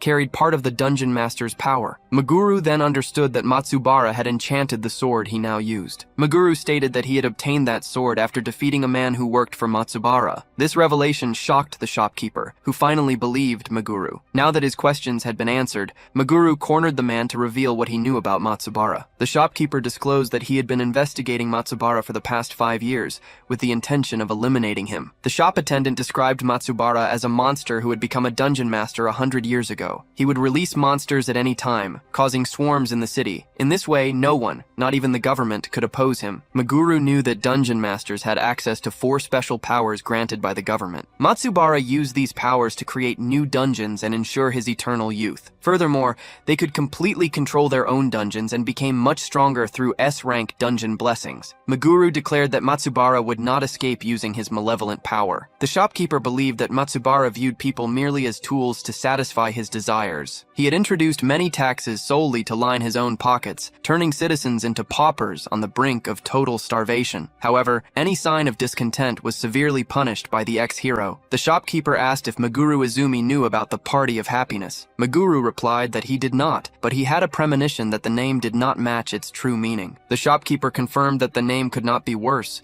as it referred to a group of women forced to serve the tyrant. Although officially they only entertained him and gave massages, it was an open secret that they also performed malicious favors. His own daughter had been taken to be part of the Party of Happiness. His wife was also taken when she resisted and ended up being eliminated. That was why the shopkeeper felt such rage and swore to eliminate Matsubara, coming to Japan for that very purpose. The shop owner stated that it was impossible to eliminate the ex-hero inside his own dungeon. However, knowing that Matsubara frequently visited Japan and was in the country at that moment, the shopkeeper had come to find him. Now, Meguru understood why the shopkeeper was on the verge of a breakdown. The shopkeeper apologized for attacking him, as he had genuinely believed Meguru worked for the tyrant. Meguru accepted the apology, but asserted that the shopkeeper would never be able to eliminate the villain that way. Consumed by renewed anger, the shopkeeper lunged at Meguru, claiming he knew nothing. Catching the man's punch, Meguru affirmed that he empathized with him, but warned him about the difference in strength between them and the enemy. Furthermore, it would be he, Meguru, who would obliterate the ex-hero, not the shopkeeper. At that moment, the shopkeeper suggested that Meguru Izumi join his group, stating that they should fight together. He believed they could help each other and become friends to achieve their personal revenge. Meguru immediately refused, and the shopkeeper asked why. Meguru reaffirmed that he would eliminate Matsubara with his own hands. Furthermore, he had no interest in making friends, preferring to be a lone wolf. Kana was the only person he trusted, and he would never trust another. The shopkeeper argued that the mutual desire to eliminate Matsubara would be sufficient reason for an alliance. He claimed there were strong people in his group, and that Meguru would be in danger if he did not join. However, no matter what the shopkeeper said, Meguru would not change his mind so easily. Meguru then left the shop, exactly as he had discussed with Kana the day before. Meguru asked Kana to stay home, assuring her he would be back soon, and she obeyed. Kana, referring to him as "my boy," thought Meguru was going to talk to an acquaintance, suspecting it was the same woman from before. She began to seethe with jealousy, wondering why he hadn't told her the truth. Pondering why he was hiding the truth, Kana decided to go after him and follow Meguru, certain that he wasn't telling her about the events unfolding. As Kana pursued him, Meguru almost noticed her presence. However, he quickly dismissed the feeling, thinking it was just his imagination, and continued his way through the streets. Meguru was there to settle matters with the Chinese man's group, as they had decided to fight for the right to eliminate Matsubara. A group of people in military attire and grim expressions watched Meguru. Members of the group had heard he didn't intend to join them and wanted to confirm it. Meguru clearly stated that he did not want to be part of the group. Seeing no other option, the group began to attack him. One of the men, dressed in military uniform, threw a punch, which Meguru blocked with his arm. He felt the attacker was powerful but hesitant, and quickly delivered a punch to his stomach. He used the momentum to knock him to the ground, deciding to take advantage of the opponent's weak point. The Chinese man, leader of the group, thought they couldn't let him leave alive, even if he was so strong. Meguru noticed the entire group's lack of combat experience. Seeing that was all they had to offer, he found the combat ridiculously easy. He delivered delivered a sequence of blows, knocking everyone down at once. He noted that the group's desire to eliminate Matsubara would be impossible to achieve. The military men kept getting up and trying to fight Meguru, but they couldn't land a hit. The hero delivered a powerful punch against one of them, asking if they weren't tired of getting beaten yet. Their boss declared that the fight had come to an end, as they couldn't take any more. The bald boss praised Izumi, saying he was incredibly skilled for his age and congratulated him. As promised, all the information they had gathered about Matsubara would be his. They handed him a document, and Kana, hidden behind the door, saw everything. She wondered what they were talking about and was relieved it wasn't a meeting with Nozomi. Meguru was then leaving the warehouse when he ran into Kana. He asked why she was there, and Kana, embarrassed, apologized for having followed him out of curiosity. Meguru hoped she hadn't heard the main part of the conversation. Kana then took his hand and asked what else he was hiding from her at that moment. She also asked why he wanted to get revenge on the former hero Matsubara so badly. Meguru knew that if he answered, he would have to explain how he and Kana were connected, which could trigger her memory of horrible things from the past. He stated that he couldn't tell her, and Kana questioned why. She said he was acting strange and hiding things from her. All of this led her to lose trust in Meguru, and she wanted to be alone. Pulling away from him and running, she told him to stay away. Matsubara, in turn, reflected on Meguru, the unemployed man who refused the organization and eliminated Saito. He felt a lot of anger towards Meguru and found his actions unforgivable. Therefore, he wanted to meet him in person as soon as possible. However, a direct action would attract too much attention. In such moments, he needed to use his head and noticed the presence of a girl on the street. He decided to use Akasaka Kana to lure Meguru into a convenient situation. In any case, Matsubara realized that this girl really looked like Meguru's sister. The former hero found Meguru's profession incomprehensible. After all, Meguru possessed nothing, but he was intelligent and had a mysterious sense of justice. It didn't matter, as this wouldn't hinder his path, and he would eliminate Izumi as quickly as possible, just as he had done with Akabane, Meguru, and his sister hundreds of years ago. Meanwhile, Kana reflected, thinking she had been too harsh with Meguru and hated when he hid things from her. But Akasaka Kana didn't want to fight with him and remain in this situation. She tried to understand why he had said he couldn't tell her the secret, even though he wanted to. She considered the possibility that Meguru had a very good reason to keep this secret from her, and since she was the one who followed him there, she wasn't in a position to complain about it. First, she wanted to make amends and keep a cool head. She sent him a text message on his phone, apologizing for her actions. It was at that moment that someone stopped and spoke to her in the square. Matsubara said he wasn't anyone suspicious and raised his arms, pretending to be friendly. Kana, with a sense of familiarity, recognized the man in front of her as one of the 6 legendary former heroes. However, the most vivid memory came next. He was the leader of the group that had attacked the protagonist. Matsubara, in turn, asked if she was Meguru's companion, claiming to know him and possess information about his past that even she shouldn't know. Curious, he inquired if Kana would be interested in such revelations. As he tried to extend his hand to her, Matsubara realized that the girl wasn't taking the bait. Kana, instead of giving in, questioned what Izumi's secret was, and Matsubara, in turn, asked if she was truly curious. Even aware of the danger the man represented, Kana felt a strong desire to hear what he had to say, trusting in the talisman she carried, capable of saving her life if something bad happened. With a wicked smile, the red-bearded man promised to tell her everything. The moment the situation became dangerous, Kana used her special item. However, the effect was insignificant. Matsubara, completely unfazed, delivered a punch to the girl.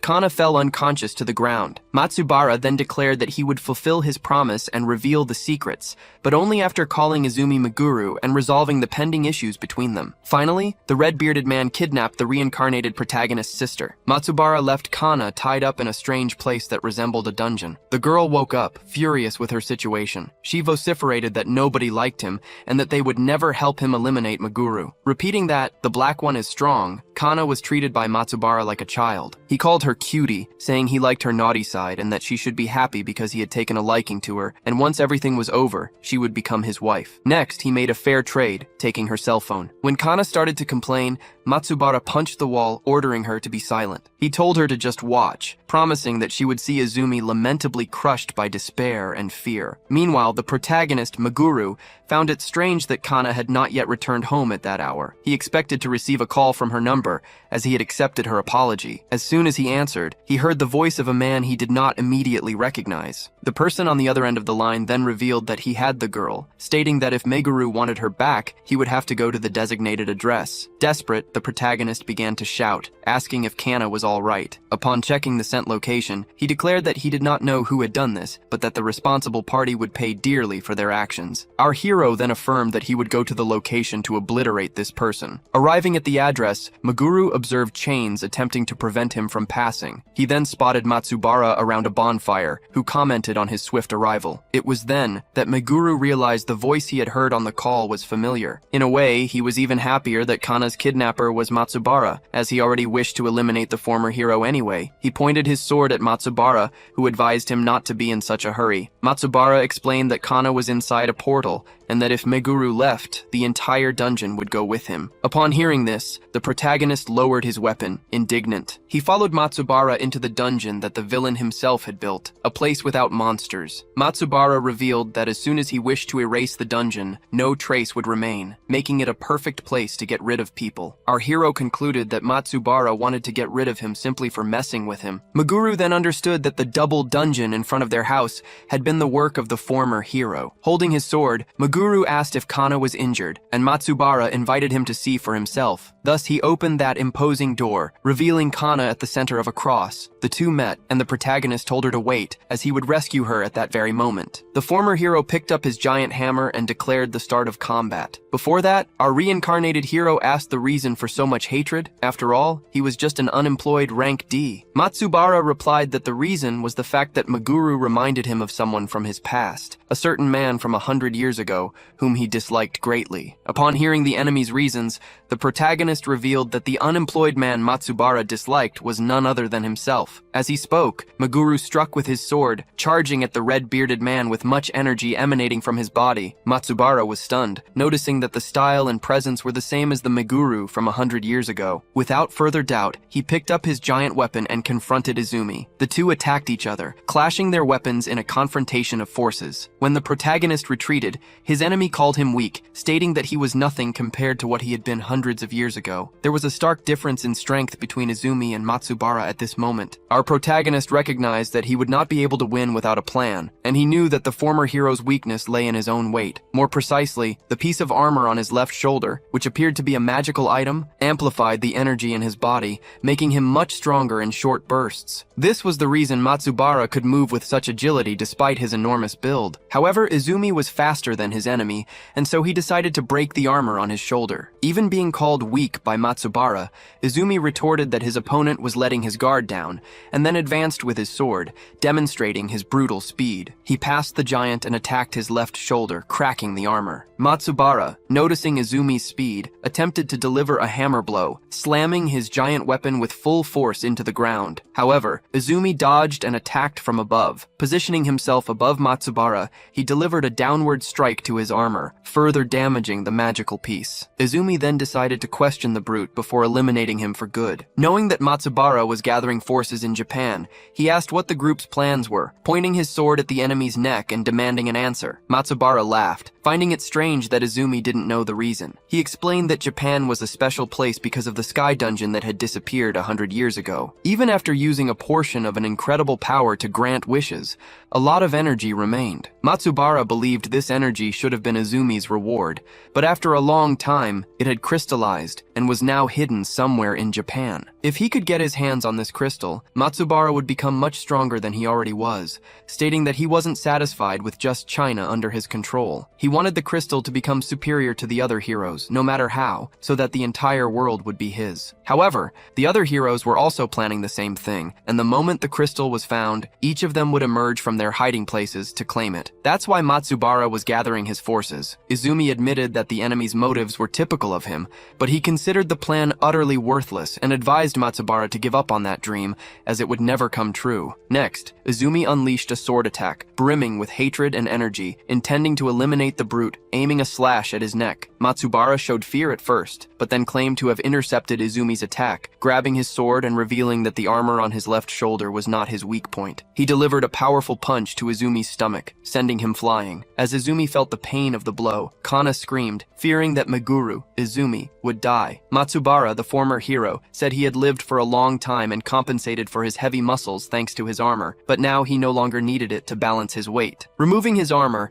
he declared that Izumi was in trouble. Seeing him remove his armor, Izumi knew this fight wouldn't be easy. Nevertheless, he had been collecting items in recent days, acquiring potions and amulets, and intended to use them to ensure his safety. He still had many tricks up his sleeve that the enemy was unaware of. Izumi then said that Matsubara was very talkative today, and that he would make sure he wouldn't speak again. Knowing he had no chance of facing him head-on as he was now, Izumi planned something else. He used his sword to pierce the rocks, causing them to start falling on the villain, intending to push him into a more favorable situation. Next, he soaked the ground with water to then use another spell. Izumi knew that Matsubara wouldn't use the power he was so proud of in this unstable situation with the wet ground. Meanwhile, Izumi, being a jobless individual, could handle any situation and began to run. Even with the wet ground, he approached the enemy very quickly and used his fire magic. Using the explosive flames, he struck Matsubara and would be happy if that was enough to defeat him. However, Matsubara regained his energy and stated that the fight hadn't even begun yet. He emerged from the flames with his clothes slightly burned, but without a single scratch. Izumi realized that the only way to win was with a decisive attack, so he used an amulet. He dodged the giant hammer's blow, but Matsubara called him naive. Izumi then neutralized Matsubara's attack, using a magical barrier originating from the talisman. After blocking the blow, he grabbed his sacred sword and delivered a slash that made Matsubara fall. This being the last of his tricks, Izumi noted that it had worked in bringing down the enemy. Matsubara, still alive, declared that he hadn't even felt the pain of these attacks, which left Izumi a little worried. The enemy, Matsubara, scoffed, claiming that Meguru was only using cheap tricks and didn't possess enough strength to defeat him. With disdain, he added that this was all jobless class trash could do. Matsubara then observed the surroundings, noticing the mess the young hero had caused in his dungeon. At that instant, Matsubara himself, the former hero who now opposed Meguru, tidied up the dungeon with a simple magical gesture. Meguru was visibly surprised, to which the villain replied with a smug smile that this dungeon was his, and he controlled it completely. Without delay, Matsubara conjured a horde of monsters and a powerful spell, questioning if the hero would be equally surprised by what came next. Seeing various gargoyles and demons advancing towards him, Izumi promptly conjured fire magic to protect himself, beginning to attack the enemies with his flames. However, he was surprised by Matsubara's sudden presence behind him, who attacked him with his giant weapon. The brutal impact sent our protagonist flying through the air. The disparity in their attributes was so overwhelming that it left our hero without hope of victory. His mind, clouded by the impact, felt powerless before his greatest enemy, unable to react. What had happened hundreds of years ago seemed to be repeating itself at that very moment, plunging him into despair. A traumatic scene, the memory of his own death and that of his sister, haunted him. At this critical moment, a purple mark appeared on his hand, revealing the ability to consume the power of the crest. He discovered he could use the power of the crest of duty for only 30 seconds, but that didn't matter to him at that moment. Without hesitation, Meguru Izumi accepted the system's proposal, knowing that through it, he would become stronger. Immediately after his acceptance, his attack and speed stats soared to over 500. Thus, the moment the demons tried to attack him, he quickly prepared, unleashing a devastating slash that eliminated several monsters at once. Meguru felt an explosion of power coursing through his veins, and from that instant, the 5-minute countdown to use this strength began. Matsubara, surprised, questioned how Meguru possessed the crest's mark. He then revealed that after eliminating him in the Sky Dungeon, both he and others had received powers according to their desires, with Matsubara, for instance, gaining overwhelming stats and unique abilities. Deciding to stop talking, Matsubara showed he didn't care that the boy had grown stronger. He understood that the dungeon had recognized Meguru as if he had purified it, and thus granted him the mark. Though surprising, this did not alter his plan to try and eliminate the young hero at that moment. Our hero, with newfound confidence, retorted that Matsubara shouldn't be so certain of his victory, as he was now considerably stronger. In response, the enemy stomped his foot on the ground, destroying the surrounding environment with his brute force. Simultaneously, Matsubara charged a fire spell that resembled the sun itself and launched it towards Meguru. Upon seeing the fire spell radiating like the sun, Meguru froze it from a distance. The environment became icy icy, and he took the opportunity to cut a part of Matsubara's body with his sword, severing the enemy's arm, which fell to the ground, motionless. Izumi felt capable of moving effortlessly, his power seeming infinite. In that state, eliminating the villain would be an easy task. At this moment, Redbeard Matsubara knew true despair and began to beg for his life. This, however, only irritated our hero. After all, hundreds of years ago, Matsubara hadn't hesitated to eliminate him, even when he begged. Maguru's response would be the same. He began to conjure several enormous ice spikes. With Redbeard completely overcome by despair, our hero unleashed the spells, hurling an ice spear towards him, while the spikes began to pierce Matsubara's body. Thus, the villain was finally eliminated, and the revenge of our unemployed hero was concluded against his first target. The victory, however, was surprisingly disappointing, as the fight proved easier than Maguru had expected. The crest of power was replenished,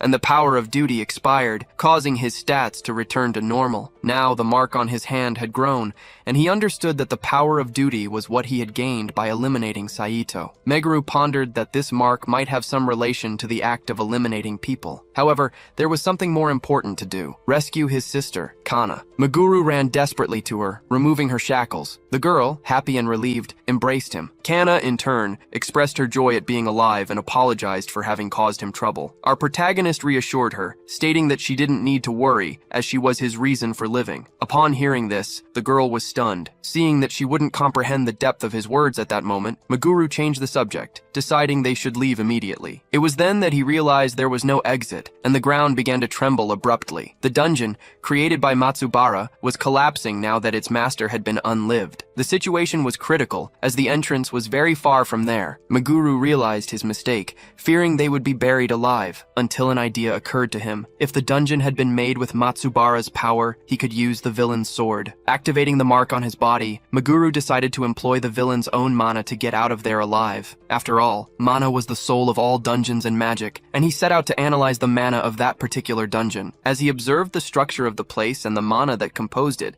Meguru understood that only the dungeon master held complete control. However, since the sword he wielded belonged to Matsubara himself, he managed to sever the connection between the dungeon master and the environment. At that instant, Meguru cut the crystal that connected the mana to Matsubara's soul, opening an exit. He and his sister Kana began to run towards it as fast as possible. As soon as they managed to exit, Meguru realized they had narrowly escaped death. Kana, his sister, became desperate when he collapsed right after they got outside. Meguru woke up in the hospital for the second time in this world, noticing that the mana was gradually disappearing, just as it had before. Kana, his reincarnated sister, appeared and hugged him as soon as she realized he was awake, showing great happiness. Next, the protagonist received a visit from a nurse who wanted to perform a checkup. The young woman explained that he had suddenly collapsed and seemed to have had a very high fever, but was now in perfect health. Meguru thanked the doctors for their care, but was advised to spend the night in the hospital, and both agreed. He thought Kana must have struggled greatly to bring him there, considering his weight. The girl in turn said it was nothing much, and then decided to ask him some questions, inquiring what had happened between him and Matsubara for that whole fight to occur. Meguru didn't want to tell her the truth, but he felt he had no choice. He explained it was a long story, beginning to narrate about the hunters who challenged the sky dungeons. 8 S-rank hunters challenged a celestial dungeon. 6 of them emerged victorious and became S-level dungeon masters around the world. Later, they used their great power to conquer their respective continents. Kana knew Matsubara was one of them, and questioned what had happened to the 2 heroes who didn't return. The reincarnated girl had heard that the healer Kana of the past was eliminated protecting her comrades, but she didn't know much about the other hero, as few records of him remained in modern times. The hero stated that the person beside Kana was betrayed by their teammates,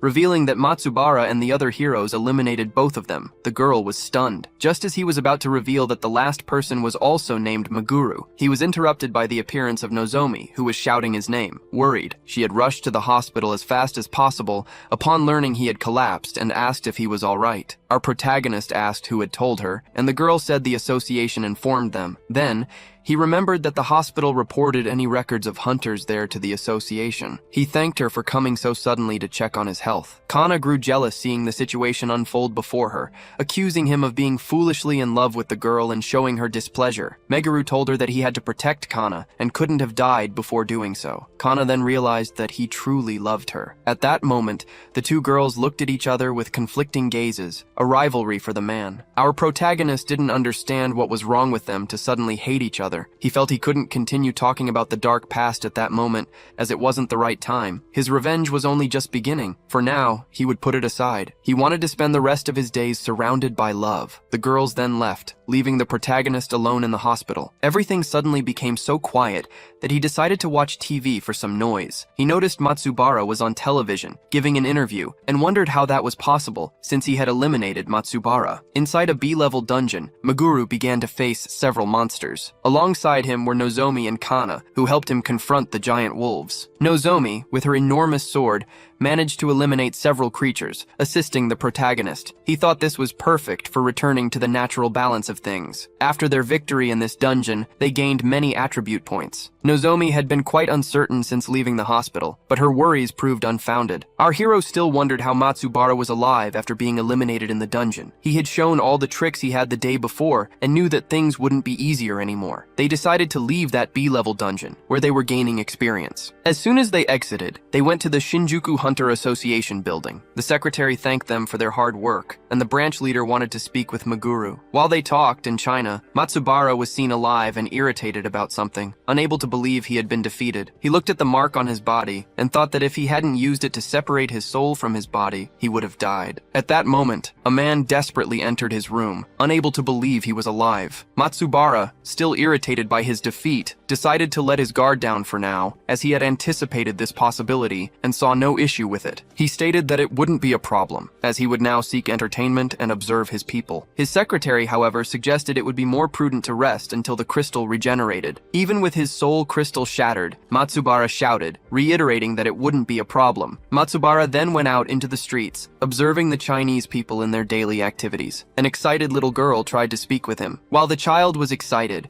her mother quickly asked her daughter not to be rude. In a completely brutal manner, Matsubara kicked the child, who fainted, leaving her mother in despair. Shortly after, he headed to a nightlife establishment, but couldn't find any excitement there, stating that if Meguru hadn't returned to life, none of this would be happening. Suddenly, something caught everyone's attention in the nightclub. It was the arrival of a fat man who, without hesitation, strangled Matsubara's secretary and a little girl. The girl was the heroine Futaba Mizuho, who had found Matsubara's real body, and the fat man was the summoning hero Hidaka Asehi. Both were immediately recognized by Matsubara, the red-bearded one. Futaba stated that it had been 70 years since they last met, and criticized the weak security of the place, saying that Matsubara was underestimating them. Matsubara, in turn, asked what they wanted and why they had invaded his territory. The heroine revealed that he never imagined 2 of the 6 heroes would become so strong, and that targeting the weakest among them made perfect sense to them at that moment. Hidaka Asehi then summoned skeletons from a portal, which immediately began to attack Matsubara. The chubby man with glasses, Hidaka, provoked,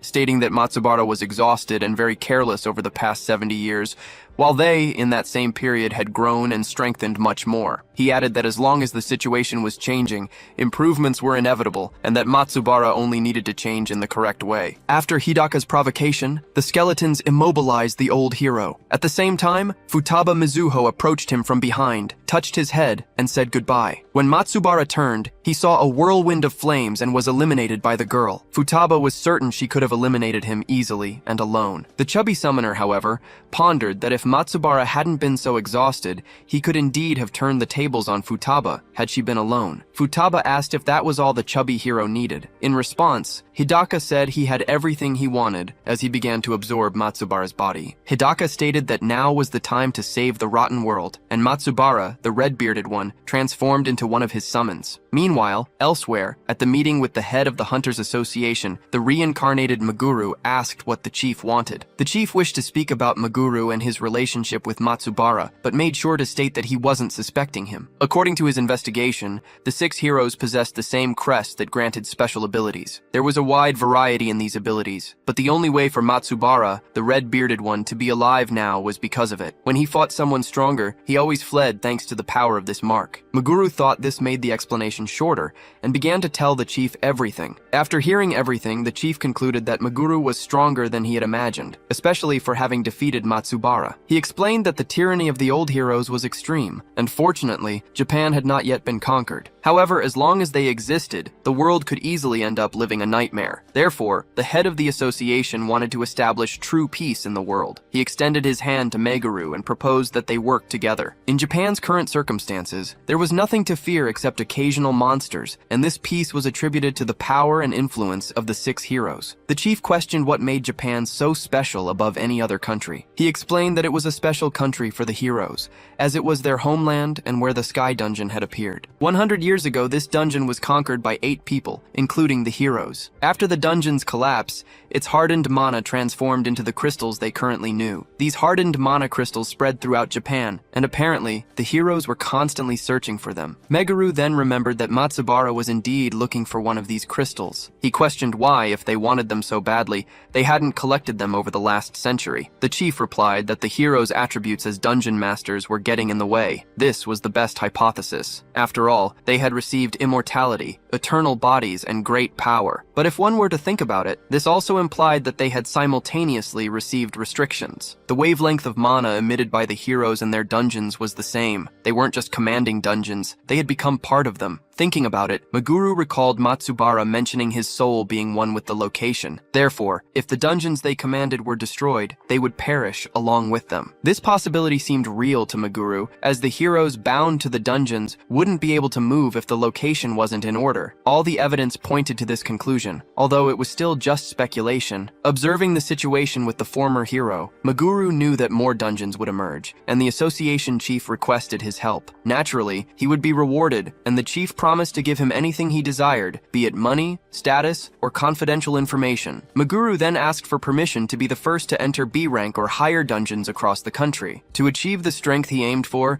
he needed to clear as many locations as possible and collect their rewards. The association chief promptly agreed, expressing great anticipation for the fruits of this new partnership. The protagonist then asked the chief not to reveal anything to Kana, even if they worked together. He felt that this time, it would be easier to protect her if she were closer to him, as he couldn't do everything he wanted if she wasn't by his side constantly. Furthermore, he needed to think about how to protect her while fighting the remaining heroes. The chief, however, pondered that only 2 people would be insufficient to face 6 heroes, suggesting that Meguru join other powerful hunters. Meguru, who hadn't considered such a possibility, revealed that he had a specific person in mind for his team. That person was Nozomi. Nozomi was happy to be called, but imposed a condition. She wanted Hikari and Sakura to join as well. Breaking her expectations, Meguru made it clear that he only wanted her presence, without the others. The reason was his certainty that the 2 would perish if they joined the team, as Nozomi was by far the strongest among them, and the others would only hinder them. The best he could expect from them would be a sacrifice to keep Kana safe, a prospect he was unwilling to accept, as he didn't want to invite someone to the group knowing that person would die. Nozomi, in turn, refused the proposal, arguing that it would be a betrayal of her 2 companions. Although she very much wanted to help Meguru, she would never betray her friends. Upset, she stood up and called Hikari and Sakura to leave. At that moment, Sakura intervened,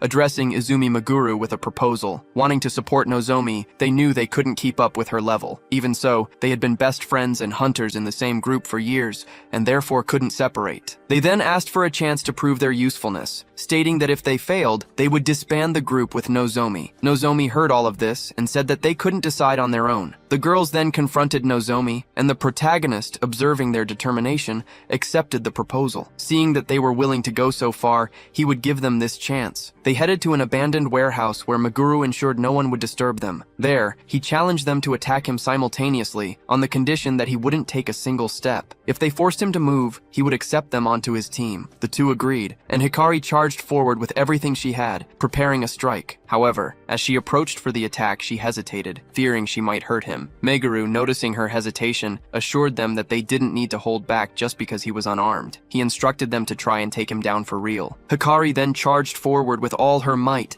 attacking from top to bottom with her weapon, while Sakura at the same time attempted a surprise attack from behind. Meguru noted that they displayed excellent teamwork, a result of a long partnership. They attacked together again, unleashing ice magic and physical attacks with their weapons, until, with a swift movement, Meguru threw Hikari away and cast a spell on Sakura, who was shocked by the surprise. After throwing them aside and clearly defeating them, he asked if that was all they could do. The girls, however, faced him with renewed vigor and promptly got up to continue their assault. He noticed their unwavering determination as they charged forward with everything for another attack. However, they faced a giant mountain to climb, a barrier that couldn't be overcome alone. Quickly, he knocked them to the ground once more, remaining motionless in his original spot. Defeated, the two concluded that, in fact, they would only hinder the team by being weak. They apologized to Nozomi for not being able to keep up with her pace and, consequently, not being able to remain on the team. They knew they had no chance and that the challenge was, in fact, a way to say goodbye to Nozomi. Nozomi, emotional, thanked them and suggested they eat cake together when they were free. She expressed her wish that they would become strong and that one day they could work together again. Although their team might have disbanded at that moment, the three would always be best friends. In a tight embrace, they cried with emotion. Meguru, the protagonist, knew they were determined and recognized that they had endured for too long. They might not be strong enough now, but one day he was sure they would be. Suddenly, our hero received a mysterious call. Upon answering, he heard someone calling him desperately. The urgent message revealed that Hidaka and Futaba, two of the 6 heroes, were on their way to Japan. Upon hearing the news of the arrival of 2 of the 6 heroes, he was shocked and consumed by a deep hatred. 100 years prior, inside the dungeon in the sky, after the demise of the original protagonist and his sister, Matsubara was furious. They had cleared the last dungeon, but their wishes were not granted. Opening the system window, which explained about the crystal to be collected, he learned that by collapsing the dungeon, they could obtain the crystal by collecting its fragments scattered across Japan. Any wish would be granted upon obtaining the crystal, and they would become dungeon masters. The first dungeon they reached would be under their control, and they would gain eternal life. Furthermore, they would receive the crest mark, elevated attributes, and a unique skill. However, if they didn't control a dungeon within the next 72 hours, they would perish. Matsubara, the chubby one, understood that only one of them would have their wish granted upon obtaining the final crystal, which meant the heroes would become enemies from that moment on. Shirashi Hokuto, the hero knight, found the situation interesting, while the hero Tsurumi Yakumo, the archer, noticed there were more additional explanations. The fragments were hardened dungeon mana and had spread across the country, detectable from a distance by their mana signature. The hero mage Kawasaki Misato thought the system was providing too much information. Futaba, for her part, realized she couldn't even take a picture of the information to remember it later. Matsubara didn't want to read everything, only understanding the part about him being the sole collector of the crystal. He thought he could take all the time he wanted in the search, as long as he eliminated the others first. Without bothering to read the full text, he left for China, thinking it would be the best option due to its proximity to Japan. Tsurumi, however, didn't think China offered advantageous terrain, and considered it foolish for Matsubara to leave without reading the text. After reading everything, the others understood that only one of them could become a god in the new world, and those who did not become an entity would be eliminated. Judging by the description of the crystal fragments, they couldn't be gathered overnight. Ultimately, the knight Shirashi understood that they would have to face each other until one of them was eliminated, no matter where they established their bases, as the fight would be inevitable. Tsurumi knew the situation would only be different if someone gathered the crystal fragments very quickly. Hidaka couldn't think of any way to gather multiple fragments at once, until he had an idea and, for some reason, thought of Futaba. Hidaka then formed a partnership with her, saying they wouldn't need to fight until only the 2 of them remained. He pleaded with her to stop wasting time taking photos, but the girl replied that it wasn't a waste. She explained that she had a great plan to gather the crystal fragments and needed time for it. Futaba told him to do everything himself, and he asked her to be less irrational. The girl insisted that she only wanted to take her photos, and that he should accept her request. Then, she cast a spell on him that made Hidaka obey her, asking only that she be brief with the photos. Internally, he knew that the price for Futaba's help was high, but he was willing to deal with it. He couldn't harm her, and furthermore, he had to obey all her requirements, which would be enforced if he ever tried to break the agreement. Returning to the present, our hero reacted in shock upon learning of the arrival of these 2 two heroes. He would receive more details soon, but Hidaka and Futaba were now a higher priority than Matsubara. All that changed was the order in which our protagonist would eliminate the heroes. Furthermore, the boss ordered him to come to the association immediately, as he had something to give him. Arriving at the Hunters Association branch, the trio followed the boss to a room, entering a warehouse to receive their gift. The boss stated that, due to the heroes' strength, they needed good weapons to fight them, showing all the weapons in the warehouse and asserting that they were free to take whichever they desired. Our hero picked up a large sword with a blue blade, and the boss had expected this from him. This sword was worth about 20 million on the market and was the most expensive item they possessed there. Meguru stated that the sword was good, but it would soon cease to be enough for him. Therefore, he thought it better to stick with Saito's weapon and asked if that was the best they could offer. The boss replied that, for now, it was, and that they needed special materials to strengthen these weapons. Soon, Meguru could have better weapons, provided he brought the necessary materials. A massive amount of mana was present in the dungeons, and the Philosopher's Stone could be useful for fortifying weapons. Our protagonist was unaware of this function of the Philosopher's Stone. His boss said that with an A-level stone, they could improve weapons for all three of them. Meguru thought he could handle it, but he wished Kana and Nozomi had good weapons. Ultimately, he understood that they only needed to acquire a Philosopher's Stone to reach the pinnacle of weaponry, although it was naturally difficult for a rank A dungeon to appear out of nowhere. He had no idea when he would get the chance to find a rank A dungeon, but his boss revealed that dungeons of that level had recently been discovered in central Tokyo. Upon hearing that one had appeared the day before, the protagonist questioned what had emerged in Shibuya. No one knew the exact reason,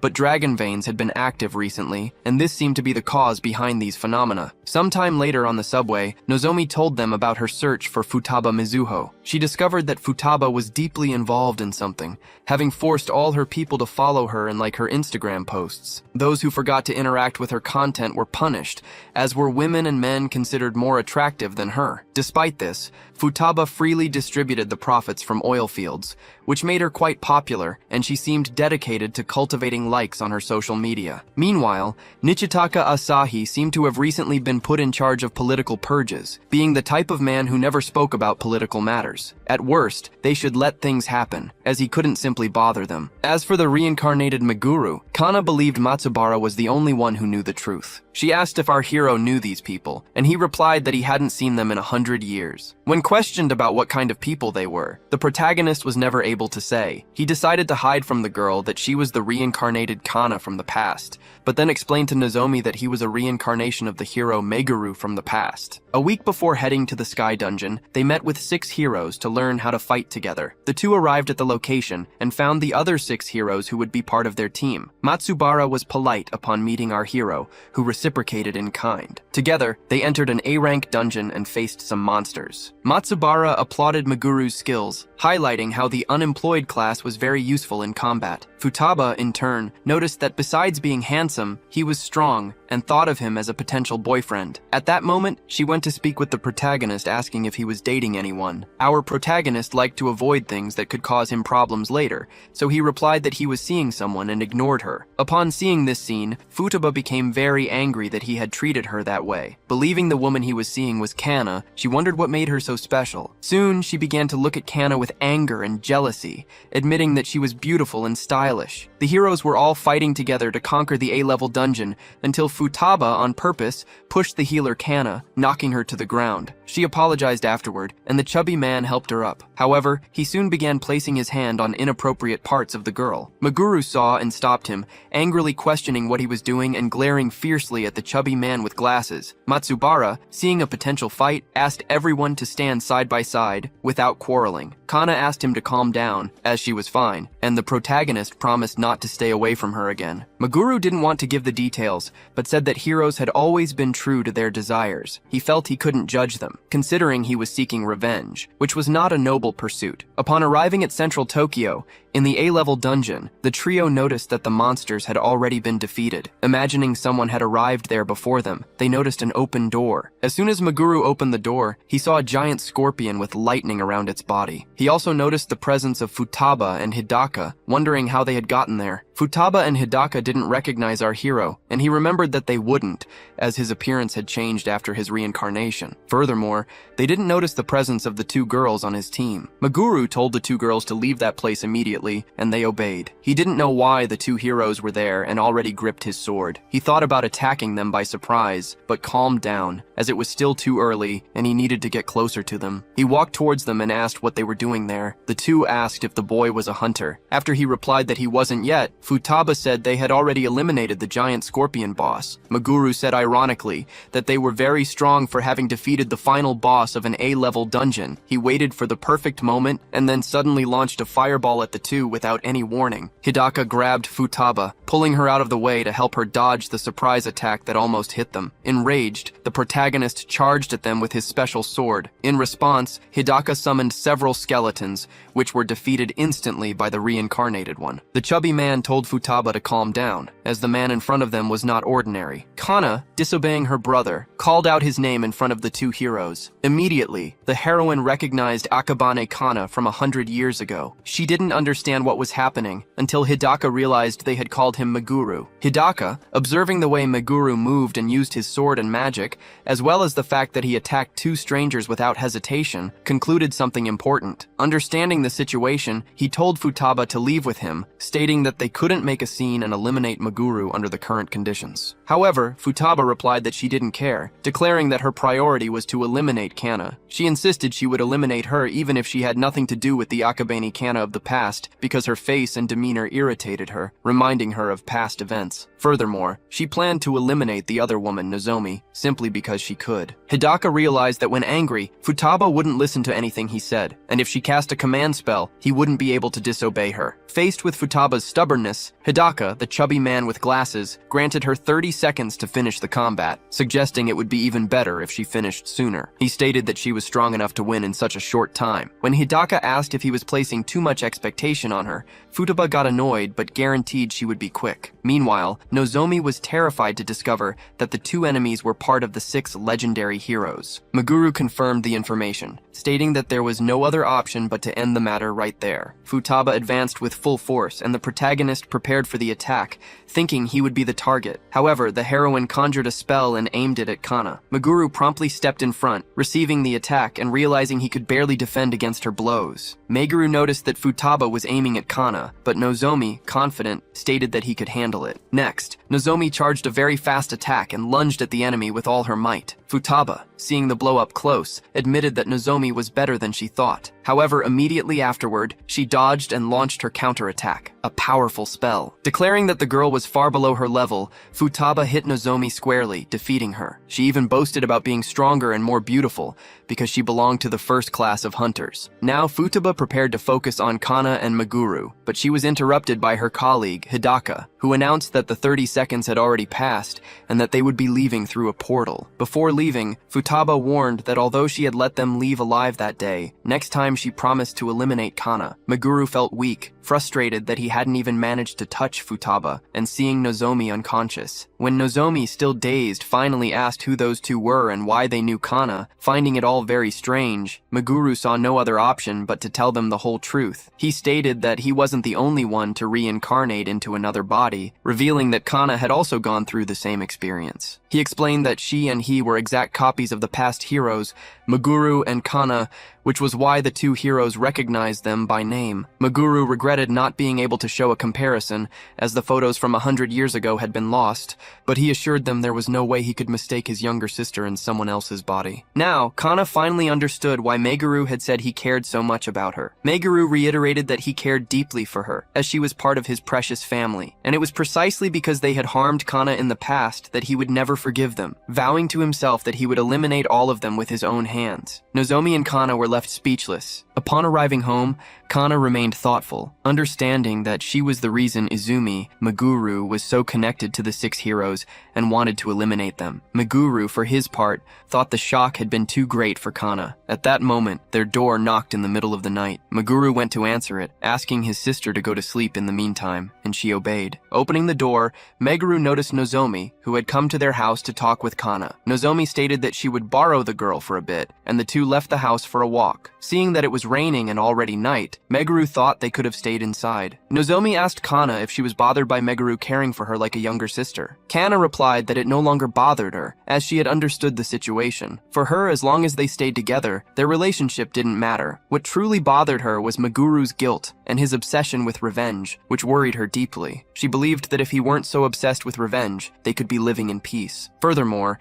she felt she had ruined any chance of giving him a peaceful life, and she was certain that her previous self wouldn't have wanted him to seek revenge. Nozomi said she understood how Izumi, Meguru, felt, because if anyone from their group or her friends were to be struck down, and she couldn't do anything to protect them, she would feel terrible. She thought she would be lost in rage, obliterate the culprit, and become obsessed, no matter what anyone said. Kana then thought about how she would feel if Meguru were to die, and if she would react the same way. After agreeing with Nozomi, Kana concluded that Izumi had nothing else on his mind but her, and that even Kana's entry into the group must have been to ensure her well-being. Kana believes she wants Nozomi to sacrifice herself for her when the time comes, because alone, she wouldn't be able to fight at her full strength, risking death. After reflecting, Kana concluded that it was all right. She wanted to accept this possibility, as she understood the pain of losing a loved one. However, Kana wished to be useful to Meguru Izumi, no matter the form. Furthermore, she was certain that he would defeat the heroes and stated that Meguru needed her buffs and heals to fight effectively. This was a valid premise for any hunter team. It was common sense to do everything to protect the healer. Therefore, Kana decided not to mind Meguru protecting her, viewing it as mutual aid, and felt happy to be able to assist him. The next day, Kana and Nozomi discussed an urgent dungeon awaiting Meguru. Nozomi stated that they should leave immediately, and then questioned Kana about her wishes. Kana still harbored the desire to make him give up his revenge, but she knew he wouldn't change his mind. Faced with this, she pretended that everything was fine, and expressed her wish to accompany them on the mission. Upon arriving, they spotted a portal in the middle of the street, a location they considered inconvenient, as people couldn't access the shop located behind the portal. For this reason, the boss had requested that the dungeon be cleared on the same day. Meguru, the hero, wished to be quick and obtain the Philosopher's Stone mentioned by the branch manager. Thus, they entered the dungeon, and inside it seemed quite normal. They even thought it was easier than common dungeons, finding the final boss door very quickly and without any difficulties along the way. Meguru noticed that the dungeon's layout was excessively simple. Just as Nozomi advanced,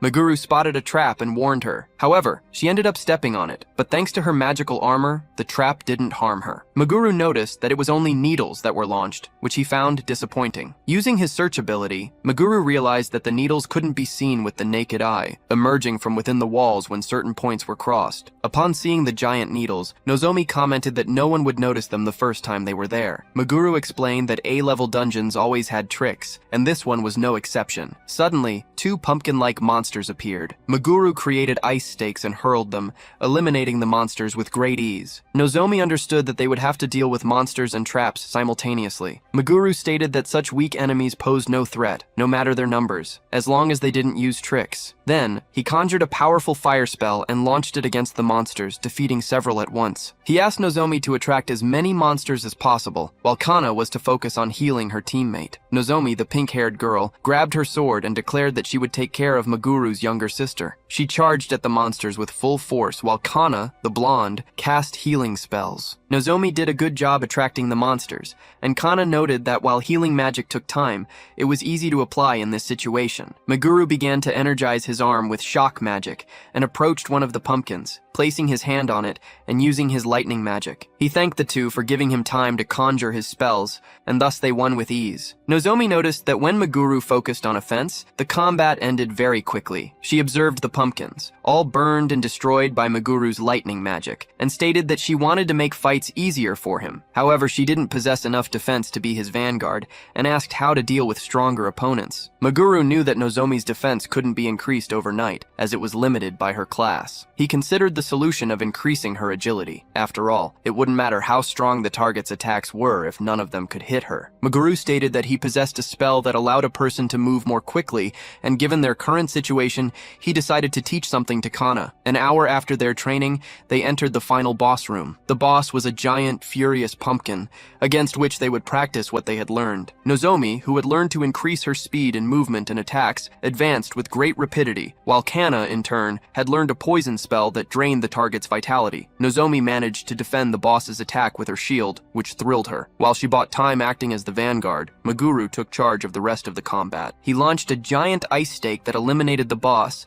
and congratulated Nozomi for her assistance. After defeating the creature, they finally acquired the Philosopher's philosopher's stone. In a scene transition, Futaba and Hidaka were seen at a theme park in Chiba Prefecture. Hidaka apologized for disrupting Futaba's fun day, but explained that the day of their plan was drawing near. Futaba, aware that Hidaka had planned everything alone, expressed a desire to review the details. He, in turn, explained the complexity of his plan, which involved crystals buried throughout Japan, requiring a complete scan of the country. However, he revealed that the newly acquired philosopher's stone could be the key to gathering all the crystals at once. The problem, Hidaka warned, was that this action would make them stand out, and the collection process would take a considerable amount of time. He feared that the interference of any powerful hunter in the country could destabilize the plan, leading to its failure. Futaba immediately understood that he was referring specifically to Meguru Izumi, and it was then that Hidaka revealed his strategy, to fake the hunter's death. Given the uncertainty of what was to come, both of them needed to be ready to fight at any moment. The girl reacted with a silly expression,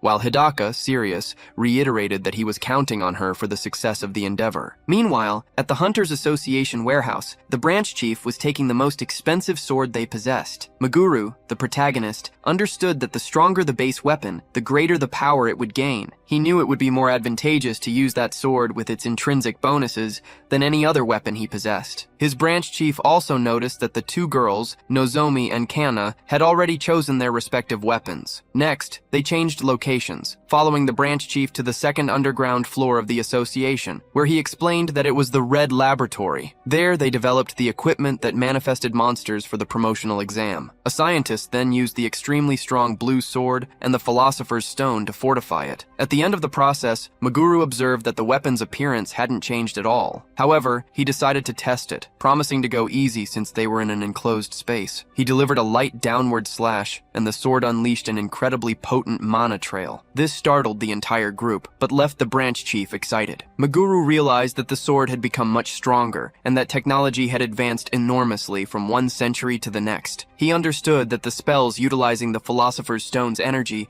contained a new discovery from only 5 years ago, meaning the heroes were still unaware of this innovation. The only way to increase his stats, Meguru thought, was by clearing the dungeons all at once. For that, he would need enough firepower to fight against those two ancient heroes. Fortunately, thanks to Nozomi's new shield, she could withstand damage more effectively, and Kana, with her new staff, would be able to significantly reduce spellcasting time. The branch chief expressed a desire to do more for our hero, but Meguru stated that it was already sufficient. Now, he wanted to test his soul as quickly as possible, and the branch chief promptly offered to prepare a rank B monster for him. While on a phone call, stating he would return the call later, the branch chief asked Meguru, the reincarnated one, to remain calm upon hearing some rather heavy news. He revealed that monsters had started to emerge from Matsubara's dungeon in Shanghai. Immediately, Meguru understood that Matsubara had been eliminated, which was why the monsters were escaping his dungeon. Although he wanted to find out what had happened, the priority now was to eliminate the monsters. If the situation were left as it was, the swarm would spread throughout Japan as well, meaning Meguru had to conquer an S-rank dungeon as quickly as possible. The cause was secondary, but the biggest problem was the flood of monsters in the area. Meguru was willing to take down an S-rank dungeon right then, because since the dungeon master had been defeated, there was a high chance of his dungeon collapsing. The chief would very much like to borrow Meguru's strength, but he didn't want to force him. However, he didn't even need to. As our hero stated, he would go there to resolve the situation. After all, if they didn't go, no one else could solve it. It was a major problem, and if left unchecked, Japan would suffer damage, putting Kana's safety at risk. They took a private jet flight, and 3 hours later, they were over Shanghai. They were preparing to land when they noticed the runway was ruined, making landing impossible. Our protagonist unbuckled his seatbelt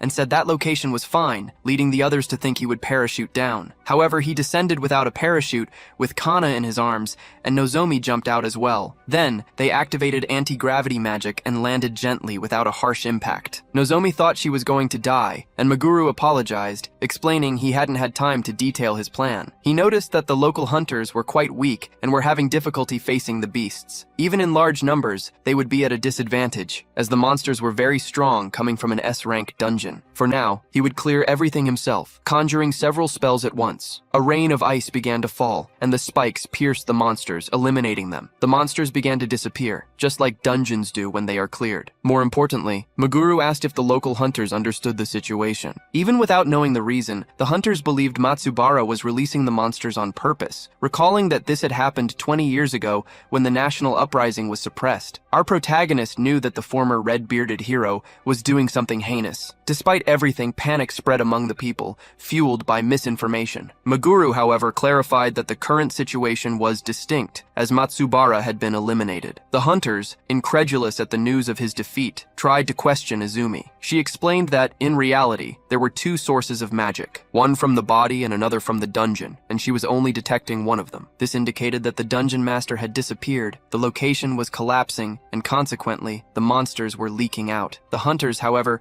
refused to believe until they could witness the truth with their own eyes. It was at that exact moment that Matsubara appeared, attempting to ambush Meguru. At the last second, the hero managed to draw his sword and defend against the giant hammer's blow. The red-bearded man, Matsubara, declared that the truth was he was alive, right there, in front of everyone. Seeing him attack, the girls were shocked by the fact that he was alive. They remembered that monsters were scattered because the dungeon master had disappeared. However, that didn't make sense since Matsubara was alive. Without hesitation, Meguru stated that he would deal with him first, and only then think about why all of this was happening. Immediately, Matsubara advanced with a blow from his giant hammer, but the hero dodged with agility. Provoking him, Meguru commented that he seemed less precise than before. The red-bearded man vehemently denied it. Meguru, for his part, knew that having fought him recently, it was impossible to have forgotten his movements. His own attributes had definitely improved since that day, and his weapon was much stronger. While Meguru was deep in thought, his enemy advanced again with the hammer, seeking to accelerate the fight. Meguru defended with his enhanced sword, surprising his enemy. Izumi, although not fully understanding the situation, stated that Matsubara seemed weaker compared to their previous confrontation. Meguru then declared that he would end the fight with the next hit and began to charge red magic in his hands. The enemy, for his part, said he had no other option but to use his special trick. Meguru, thinking he was just stalling with idle talk, retorted that it wouldn't work. He then unleashed his extremely potent fire magic, which exploded over Matsubara. At that exact moment, two identical clones of him appeared before him. Nozomi found it strange that there were 3 versions of Matsubara in the same place. Kana, in turn, feared she wouldn't be able to distinguish which was the original Matsubara. Our hero tried to understand when the enemy had acquired such an ability. Soon, the 2 clones began to replicate the same abilities Meguru was using. One of them advanced with powerful sword attacks,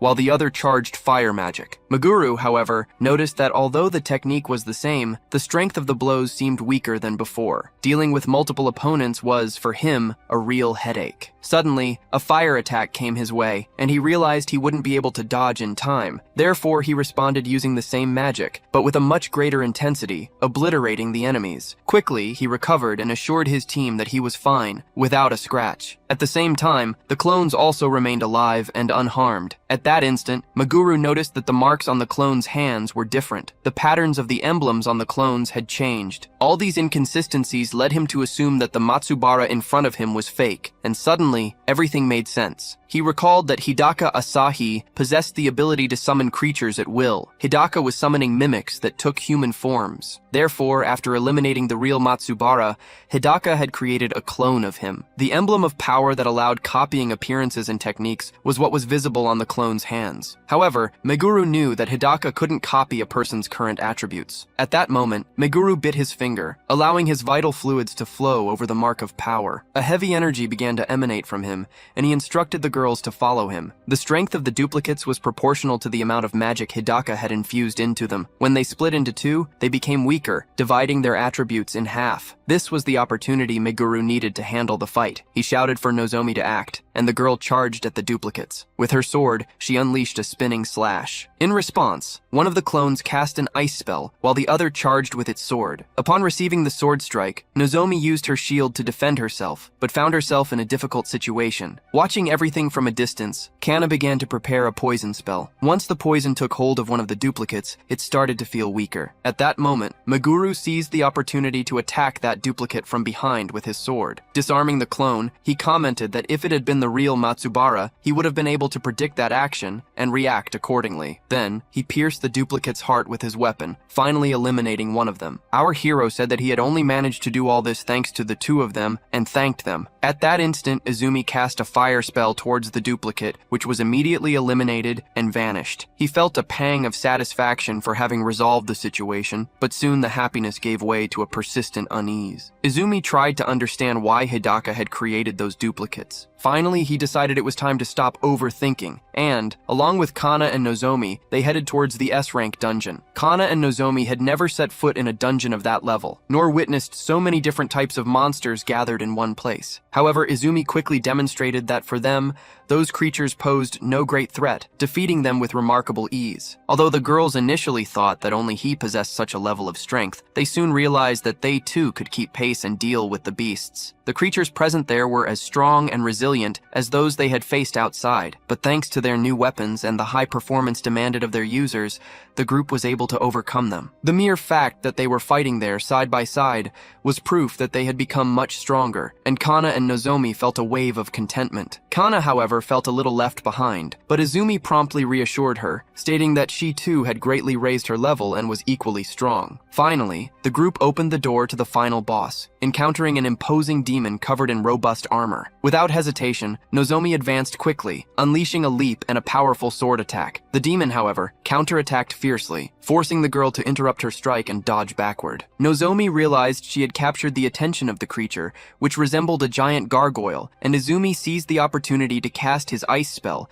seeking to aid his companion. However, to everyone's surprise, the creature didn't even flinch when the ice projectiles hit it. Izumi then used the attack as a distraction and began to run towards the gargoyle. He took advantage of the monster's blind spot on its back to unleash a powerful spell, a brutal purple energy, which exploded the creature, eliminating it instantly and ending the combat. Relieved, the three celebrated their victory, but Izumi soon warned that the real challenge was just beginning. They came across another portal, and Izumi instructed the girls to stay sharp. Kana and Nozomi had believed that the recently defeated demon would be the final boss, but the amount of magic emanating from the dungeon clearly indicated that this could not be the final room. After all, it was an S-rank dungeon, and there would certainly be many more rooms to explore. Entering the new portal, they arrived in a different room, where a spiral staircase ascended. Passing through a door, they were warned that once they proceeded, they would not be able to return until everything was cleared. Aware of this and determined, the group advanced, climbing the spiral stairs until they reached another door on the second floor, illuminated by torches with a strange purple light. Apparently the room was empty of monsters, and Izumi walked to the center. The exact moment he arrived,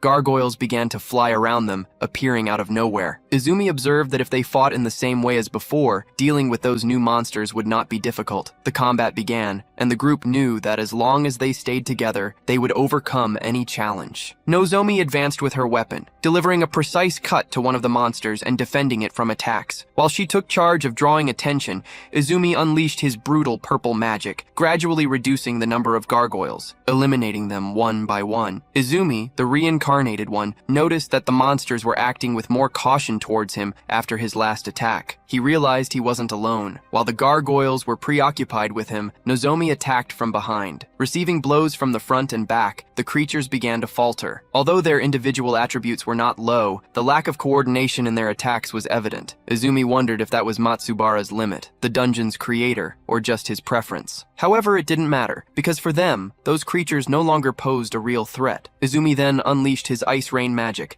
eliminating several gargoyles at once. Kana, impressed, commented that from then on they should always battle in that manner. Izumi agreed, emphasizing that as long as they didn't let their guard down and remained precise, they would have no problems. Thus, the group continued their journey, conquering the dungeon floor by floor. On the third floor, they faced a fierce werewolf. On the fourth, a giant ogre. They overcame each challenge until, on the fifth floor, they encountered the final level of Matsubara's S-rank dungeon. There, a terrifying sight awaited them, a gigantic and fearsome dragon, reminiscent of the final boss of the Sky Dungeon. Izumi warned the two girls Charles that this would be a much more difficult opponent, but after all they had overcome, he stated with conviction that there was no enemy they couldn't defeat together. He then prepared for combat, gripping his sword firmly and facing the dragon head-on. From the moment they entered that room, turning back was no longer an option. Even if the enemy was extremely strong, they had no choice but to defeat it. Following their combined strategy, Nozomi advanced, drawing the dragon's attention. At that instant, the creature prepared to deliver a swift tail strike in her direction. The girl, alert, saw the attack coming and dodged with agility. She then leaped to position herself at the monster's height. At her current level, she could still predict the dragon's movements. However, suddenly, a fireball began to fly towards her, and fear gripped Nozomi. Nozomi, feeling it would be impossible to dodge the imminent attack, closed her eyes. It was at that crucial moment that Meguru held her in his arms,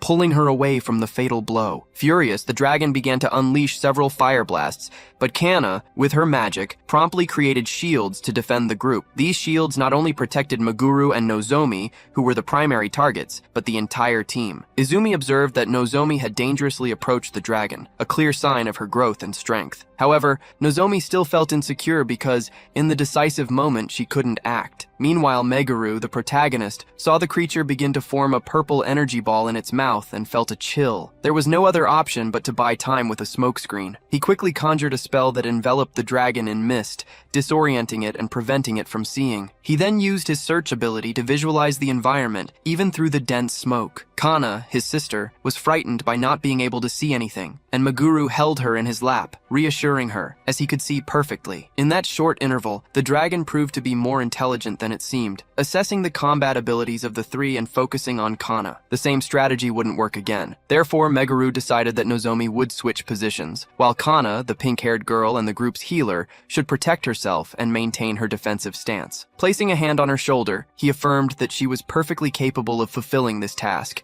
as he knew that, in her current state, Kana was strong enough to protect herself. If Kana trusted herself, he could fully commit to the combat. Determined, the pink-haired girl firmly gripped her shield and assured the hero that she would protect herself. From that moment on, the battle would become an individual confrontation. Meguru brandished his sword to face the dragon, which, without wasting time, began to conjure fire magic and unleashed its fiery breath. Izumi Meguru dodged by running, and as he did so, he thought of Nozomi, who had become incredibly strong recently. He had felt uneasy always being the one to protect Kana, but now he trusted Nozomi with that task, and this reassured him, allowing him to focus solely on the final boss and have a greater chance of victory. The dragon took flight, launching several attacks and stalactites that the protagonist defended with his sword. For now, the only thing Meguru could do was cast a spell at the dragon's back, hitting it squarely. However, the creature remained unscratched, proving to be extremely resistant. Normal attacks didn't cause much damage, but Meguru knew that no matter how resistant a monster was, there would always be weak points. Observing the creature's joints, he noticed they were flexible and soft. All he needed to do was apply pressure there. Meguru ran, trying to attack the joints, but the aggressive monster wouldn't let him get close. The moment the dragon attacked, he seized the opportunity to position himself underneath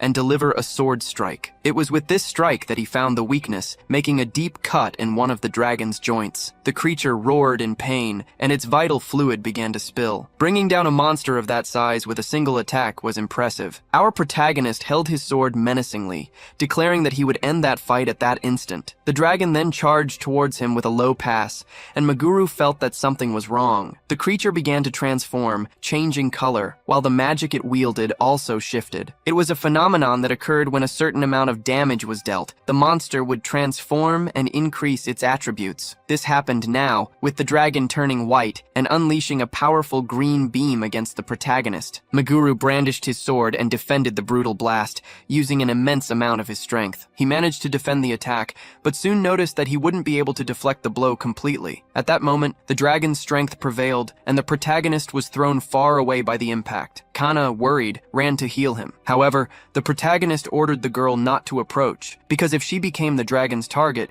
he wouldn't be able to protect her. He knew he had to deal with the creature alone. Kana was upset, frustrated that he always did the same thing and played the hero. Then, Meguru took out a full health recovery potion. If he managed to get out of that situation, he promised himself he would trust her more. He preferred her healing, but if the dragon knew they used healing magic, it would become a problem. His solution was to act quickly and eliminate the dragon. Thus, he leapt, reaching the creature's height as it began to conjure the same spell as before. Having already witnessed the effect of that breath attack, the protagonist conjured his own spell downwards, propelling himself even higher. After escaping the attack, he drew his sword and aimed at the dragon's wings, charging forward with full force and severing them with a refined and precise strike. The attack was extremely effective, causing the dragon to howl in pain and fall to the ground immediately afterward. Meguru had no time to rest. While he was preparing his next attack, the dragon lashed its tail towards him, interrupting the reincarnated's assault. He was forced to dodge the tail whip. After evading the blow, the monster, despite its size, proved to be swift and charged rapidly, using its claws to strike at Izumi Meguru. Caught off guard,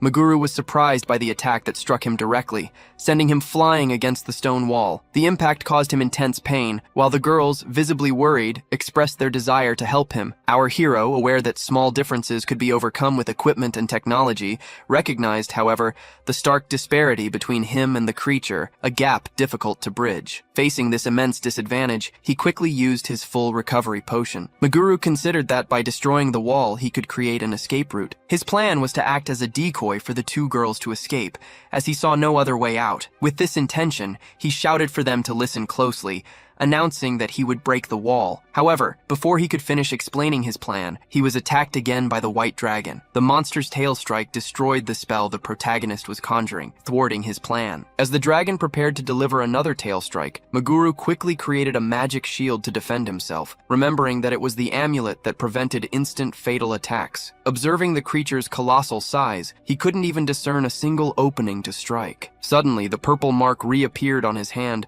exactly as it had before. The system then asked if he wished to activate the Crest of Duty and acquire extreme power. Meguru knew that if he accepted, he would gain immense power and be able to defeat the monster. However, he also knew that if he failed to eliminate a target within 300 seconds, he would perish. Seeing the dragon roar terrifyingly, Meguru felt pressured, unsure of what to do. Without hesitation, his answer to the question was no. He understood that even sacrificing himself to defeat the dragon wouldn't guarantee Kana's safety forever. Therefore, he decided he would let the girls escape and then flee with them. Even if he was the bait, Meguru had no intention of being eliminated. He began to conjure a new spell, freezing several specific points on the dragon, including its enormous paw. Just as he was gaining confidence, believing he would win, the monster destroyed the ice. It was then that a different mark, with wings, appeared on his hand. This was the Crest of Hope, which could only be used for 30 seconds. Meguru realized there was no risk, and that it was different from the Crest of Duty, so he decided to use it. His attributes increased by 500 points, and he felt power surging within him. He knew 30 seconds was a short time, but he believed it would be enough. He advanced towards the dragon, which tried to strike with its claws. Instantly, the protagonist dodged,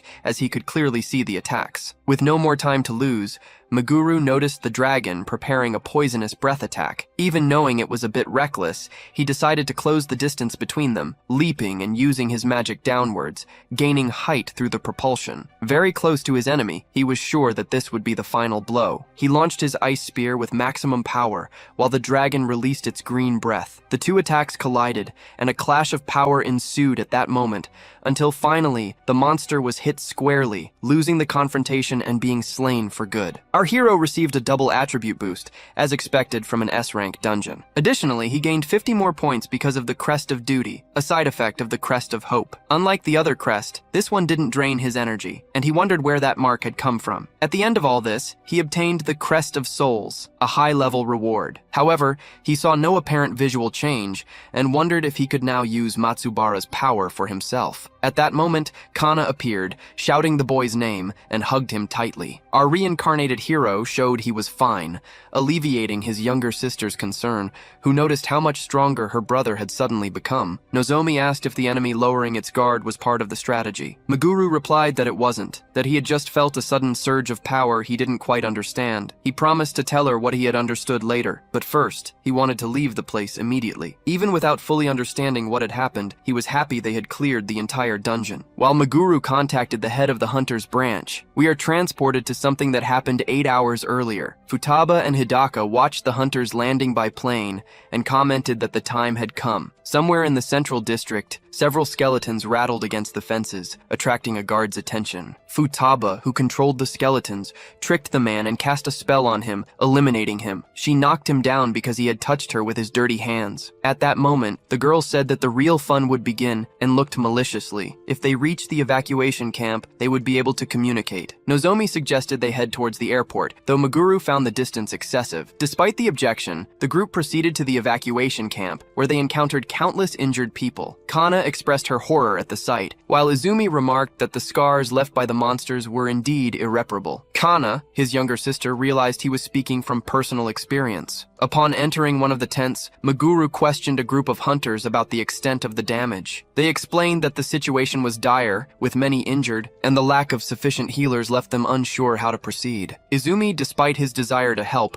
felt powerless, being unemployed and considering the task beyond his capabilities. Even for Kana, a professional, the scale of the problem seemed immense and unmanageable. It was then that Kana asked Meguru if she could borrow his magical power, explaining that her own magic was being drained, and thus she needed his help. She clarified that while healers were not efficient at directly restoring life force, they were extremely skilled at exchanging magical power. This meant they could reverse the situation by drawing magical power from others and distributing it to those in need. Suddenly, the injuries of everyone present began to heal, leaving the wounded people in shock, calling the event a miracle. Kana, in turn, thanked Meguru, stating that the responsibility was his, as he had used his magic for the feat. Izumi, impressed, commented that even with sufficient magical power, he would never be capable of something like that, praising his younger sister for her astonishing achievement. Nozomi also hugged her, congratulating her for healing everyone. After this moment of relief, Meguru announced that the monsters should no longer appear, revealing to the hunters that he, Kana, and Izumi had cleared the dungeon. Surprised, everyone listened as he explained that someone had surely eliminated Matsubara, which would have been the reason for the dungeon's revolt and the subsequent emergence of the creatures. While those present wondered who could accomplish such a feat against the former hero, Meguru, though without confirmation, presented his theory, a fake Matsubara left by Hidaka. Given the complexity of the situation, he saw no other possible culprit. The hunters expressed their gratitude, acknowledging the strength of Japanese hunters like Meguru. He, in turn, was thinking of contacting the head of the Hunters Association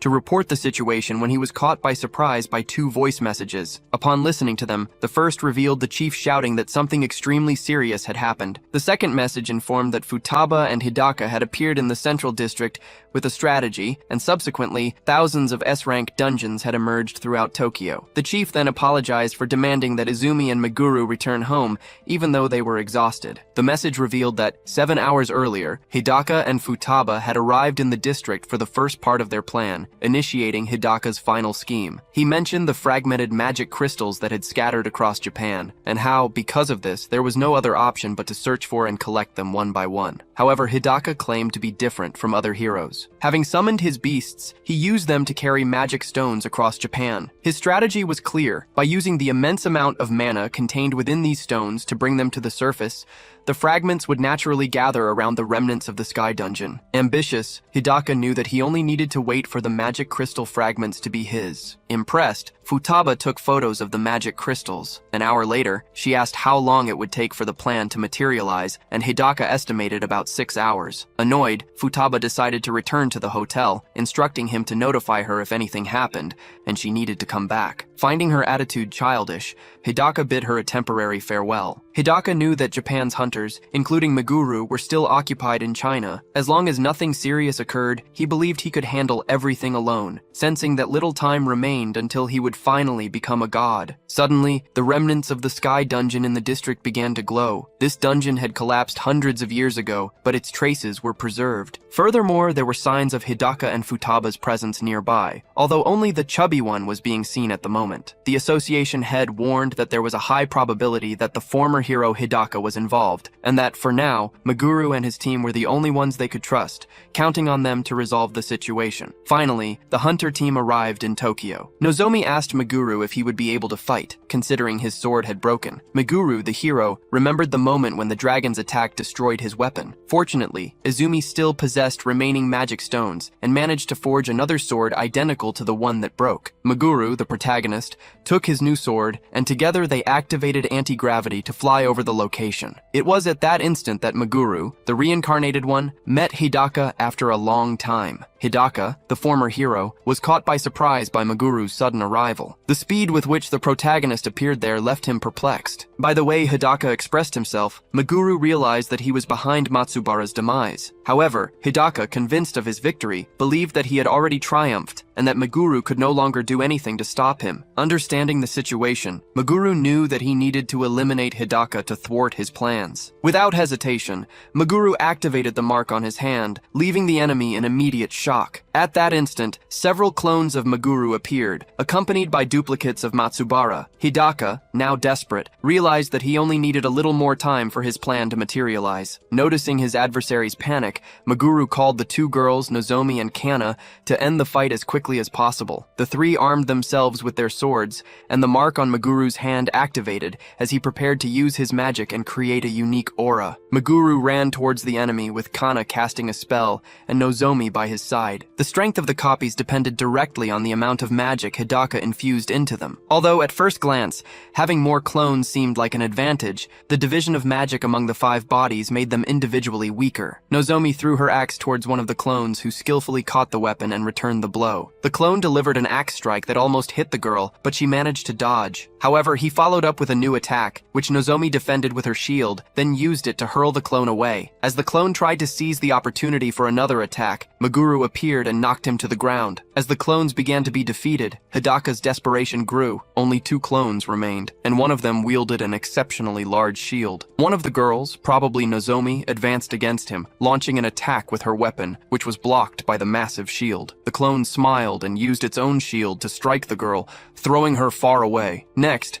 she received a punch that threw her even further, leaving her wounded. The girl realized that the clones were stronger in Japan than they had been in China, and wondered what was happening as she saw the 5 clones standing again, more powerful than before. One of the clones cast a fire spell at Meguru, who dodged it with ease. Meguru, noticing the strength of the spells they could use, wondered why they weren't attacking with their full power. He then decided to employ extremely powerful techniques to end the fight once and for all. He cast a spell of thorns that emerged from the ground, and the shield-wielding clone defended against the attack. Meguru took advantage of the defense to rush in, attacking from below where the target had no line of sight. His attack resulted in a small cut on the clone's arm, whose skin was surprisingly tough. Meguru questioned why the clone had gone on the offensive, even with such effective defense, when it could have simply ignored his blows and brandished its swords to attack him directly. Pondering possible reasons, he formulated a few hypotheses. To confirm his theories, Meguru decided to test something and drew his sword. While the 2 girls took out their cell phones, he conjured a spell close to the ground. This magic resulted in a large ice barrier that separated the clones, and the trio advanced against them. Meguru charged at 2 clones, delivering a sword cut that knocked them down, causing significant damage. When one of them attacked him with a flimsy sword, Meguru defended the blow and broke the weapon in half, throwing the clone far away with great force. The other clone attempted a punch, but Meguru responded with a spell, an enormous ice stake that pierced the Meguru replica through the middle. The message he had sent to the girls was about dividing the enemies with a blocking spell, and with Kana's support magic, he could advance against the enemies while Nozomi used the shield. The 2 girls fought much more synchronously against 2 duplicates. Kana canceled one of the clone's magic, holding its fingers and nullifying the spell. At that moment, Nozomi took advantage of the opening to attack with her sword, eliminating the enemies. With Meguru's plan, they managed to defeat the toughest clones. It seemed the fakes didn't possess balanced attributes. One had good attack but was fragile, while the one using powerful magic was weak in other areas. Instead of being balanced, they excelled in specific areas. Meguru's strategy was simple: expose weaknesses and focus where there was deficiency. He believed he had fully discovered how these clones worked and stated that cheap tricks wouldn't work against him, and that Hidaka had underestimated the trio. Meanwhile, Hidaka sought to gain 5 more minutes. He considered his plan impeccable, but foreseeing that it wouldn't work entirely, he had already taken extra precautions. Considering the situation a test, Meguru now knew the enemy's attributes exactly. Making the clones disappear, Hidaka stated that Meguru's chance of winning was 0%. Our hero, Meguru, replied that they would see about that now, during the combat. Using the crest of false abilities, which also allowed him to use copy power on himself, Hidaka took the crystal in his hands and through it created several clones of himself. Meguru, finding the action ridiculous, as he had already expected this and believed the outcome would be the same as before, conjured several fireballs and hurled them towards the bulky clones. Amidst the smoke, the remaining clones used the crystal and summoned an enormous monster. The counterattack materialized in the form of a terrifying centipede that advanced on the protagonist, delivering an extremely fast and powerful tail attack that caught him by surprise. Furthermore, numerous skeletons began to be summoned from portals, leaving Meguru fearful as he thought he wouldn't be able to dodge. The multitude of skeletons fell upon him, forming a pile and crushing him. However, our hero abruptly stood up, throwing the undead away. Hidaka, in turn, commented that many movements had been wasted. He stated that he didn't need excessively high defense or heavy attacks, because as long as he possessed balance, he would win. Meguru noticed that Hidaka only defended the points where the attacks would land. This presented a problem, as Hidaka was using the Philosopher's Stone's mana to summon his copies. If he could use this without limits, the longer the fight dragged on, the worse it would be for the trio. A skeleton attacked Meguru, who responded with counterattacks. Seeing that he had no chance of defeating so many monsters, he decided to play his trump card, asking Hidaka if he had ever heard of the real copy and the Crest of Souls. This was the new crest Meguru had obtained after clearing Matsubara's dungeon, and he naturally understood how to use it, causing a red mark to appear on his hand. All he needed was a Philosopher's Stone, the same one Matsubara used to duplicate Japan. Unlike Hidaka, Meguru couldn't create duplicates of other people. However, in this situation, his version was more advantageous for battle, and he began to activate the mark. Rushing towards the enemy and using Matsubara's ability, which he acquired after finishing the dungeon, Meguru surprised Hidaka, who was shocked, as he had heard nothing about this technique and didn't expect to see a clone of Meguru. The first Meguru cast a powerful purple magic,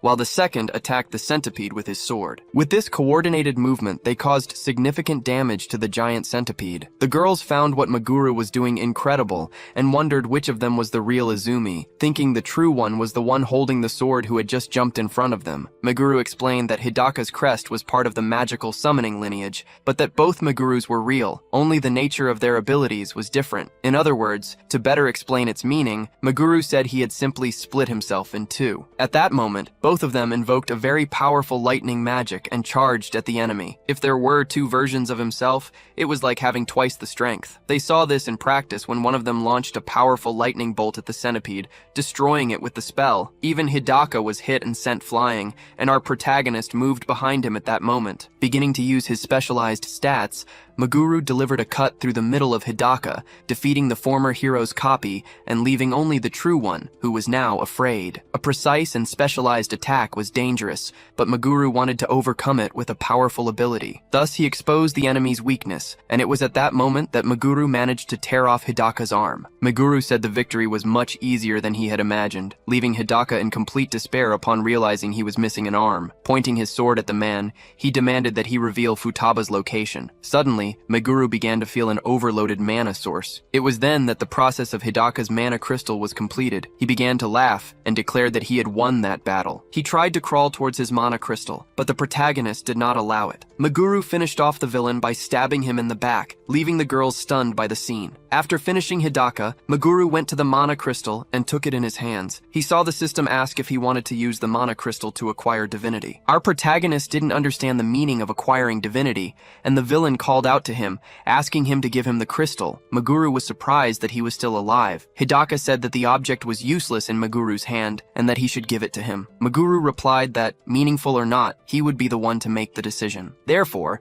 he asked what the item did and why Hidaka wanted to possess it so badly, stating that, depending on his answer, he would make his decision and consider the enemy's request. Gravely wounded and struggling to speak, Hidaka revealed that the crystal would transform him into a god. Without accepting further arguments, he ordered Meguru to hand over the item immediately. Even without knowing the details, Meguru felt that handing the crystal to the enemy would be a terrible idea, and thus, he refused the villain's request. Hidaka then told Meguru to look around, showing that disruptive lines, caused by the crystal's emergence, were already beginning to form dungeons. He warned that if exposed to the crystal for longer, these dungeons would become complete. Hidaka argued that Japan did not possess the military strength to clear the number of dungeons that would emerge. For that reason, he did not want meaningless sacrifices and wished to become a god to eradicate these threats. Meguru, in turn, told him to shut up, acknowledging that indeed, without the power of a a divinity, the problem could not be resolved. However, he refused to allow his enemy to become this supreme being. Instead of letting Hidaka control the fate of the population, Meguru decided that he himself would become a god. At that moment, Meguru clicked the yes button on the system. However, he was informed that the transformation into divinity failed because he did not possess the necessary qualifications. Hidaka explained that only a dungeon master could become a divinity. He warned that if the dungeons were left alone, monsters would emerge from them and invade Earth. Asking if Meguru would allow everyone to die because of his decision, Hidaka compared the situation to Meguru slaughtering people himself. Meguru was unsure what to do,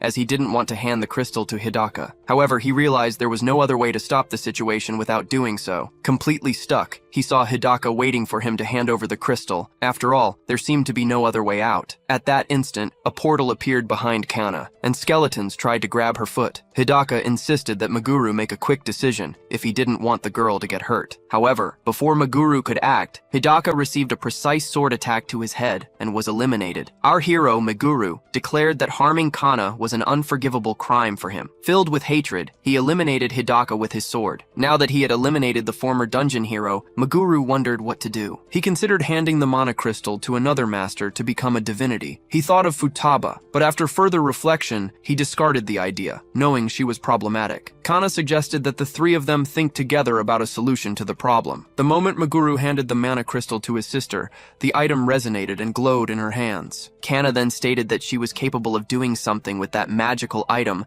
asking him to leave it with her. Our protagonist obeyed. Suddenly, many memories she didn't recognize flooded her mind. She presumed it was what had been called a past life, and accessed the memories of the heroine Kana. Although she didn't precisely remember the details, she felt that, being herself in the memories, she could change the current situation. First, she needed to understand the direction of the magic being released from the mana crystal. After understanding this, and sensing the energy's movement, she would bend and solidify it. Suddenly, they noticed that the crystal's magic weakened, and the dungeons began to disappear. They questioned what Kana had done, and she explained that it was a seal, organizing the magic that had been released from the crystal. After that, she sealed the magic. Meguru asked where she learned to do that. In response, Kana recounted that upon touching the crystal, memories of her other life flooded her mind. Even though she was unsure, she tried and succeeded in sealing the crystal in the dungeons. Our protagonist believed it was the power of the past life, and it made sense that the heroine Kana had achieved this. It seems, however, that her memories did not return completely. Meguru decided that it didn't matter for now, as it worked, and thanked his younger sister for saving him. Just then, Meguru received a call from the hunter's chief, who had watched the live broadcast. The chief congratulated him on his impressive work, but warned that it was too early to relax. After all, even with the former hero Hidaka eliminated, Futaba was still alive. Meguru thought that since he had eliminated her before, he would easily find her location. However, his chief said over the phone that they already knew where Futaba was. Meanwhile, Futaba was seen atop a building, observing her drone's cameras. She realized the situation was more difficult than she expected,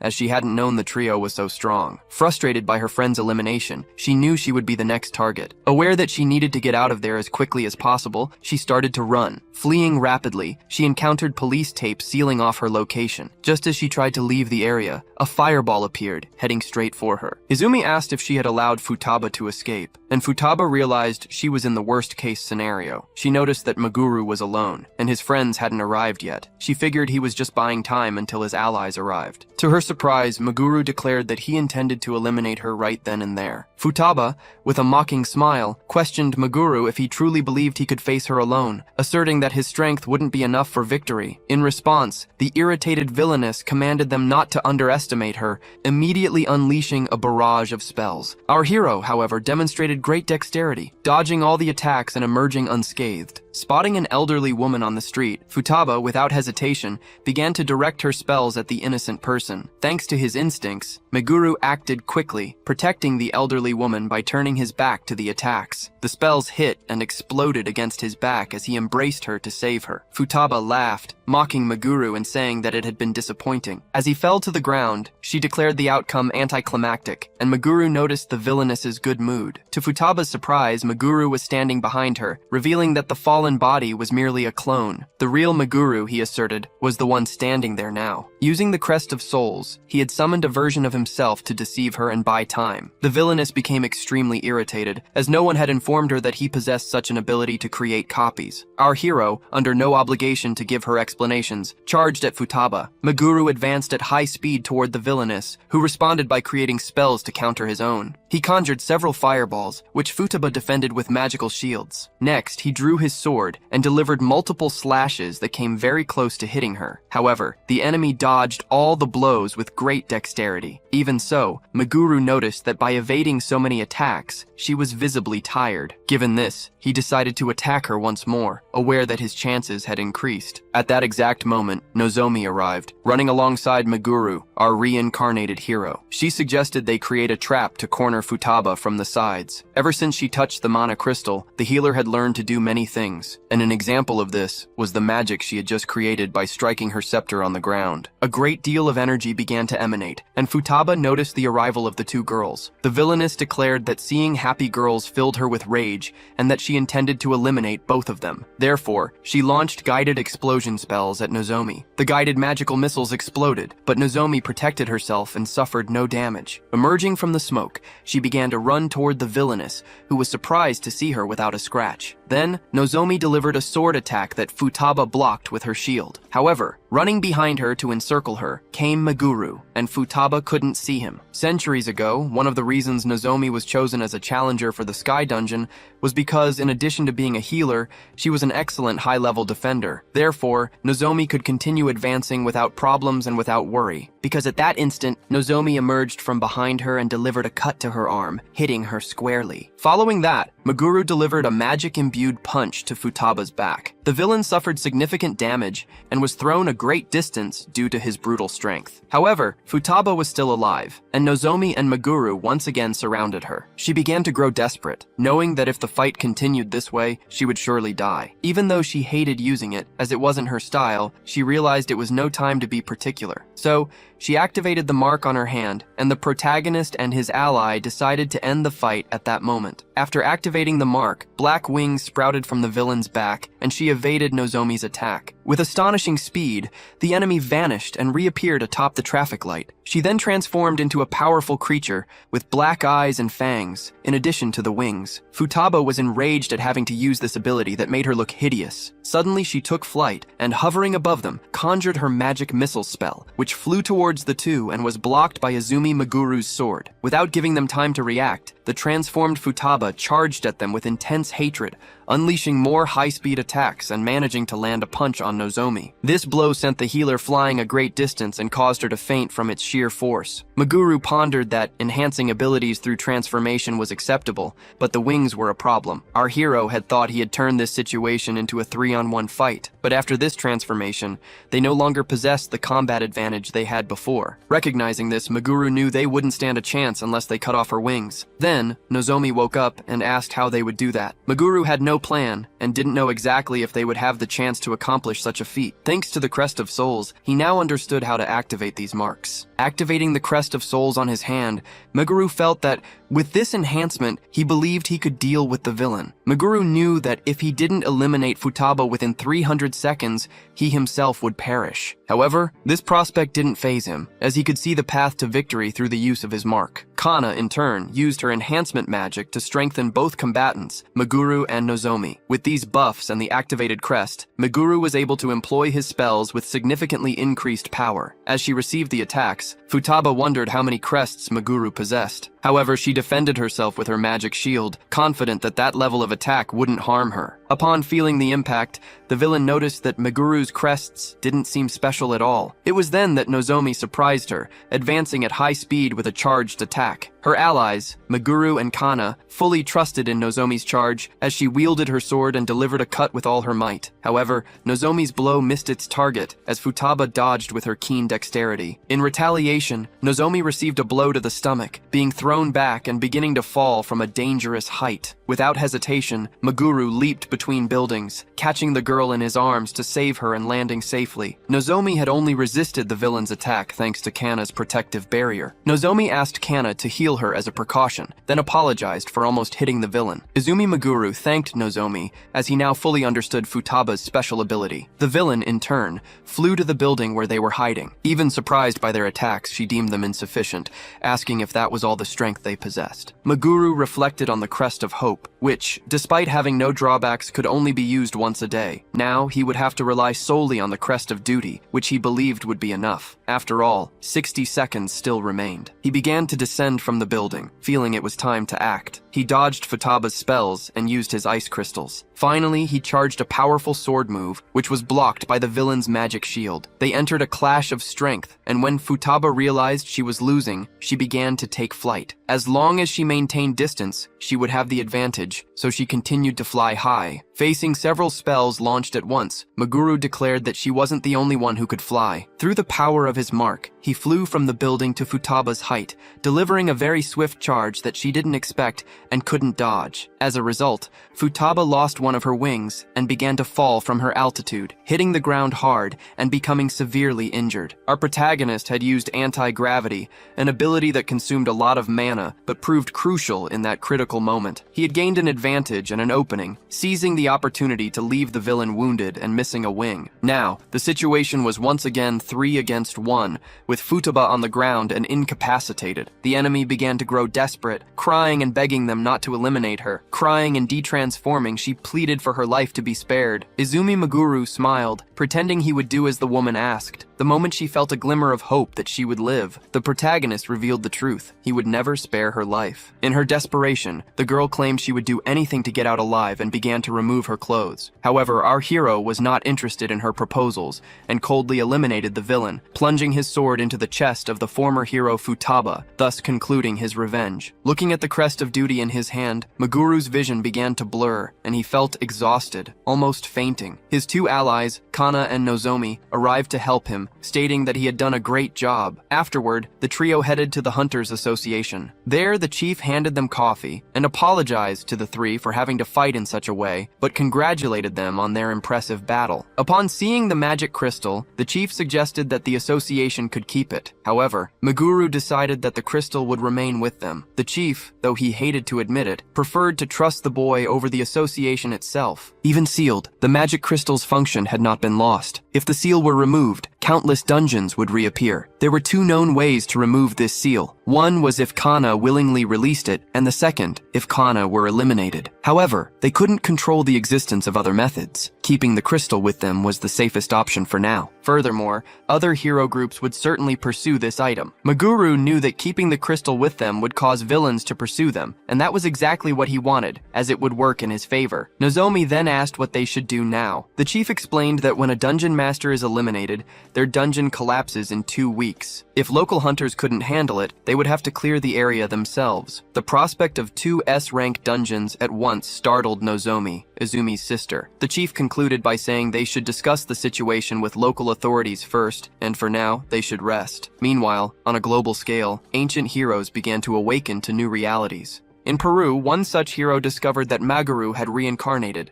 Simultaneously in Chile, an ancient heroine learned of Kana's return, and in Egypt, another ancestral hero also became aware of these events.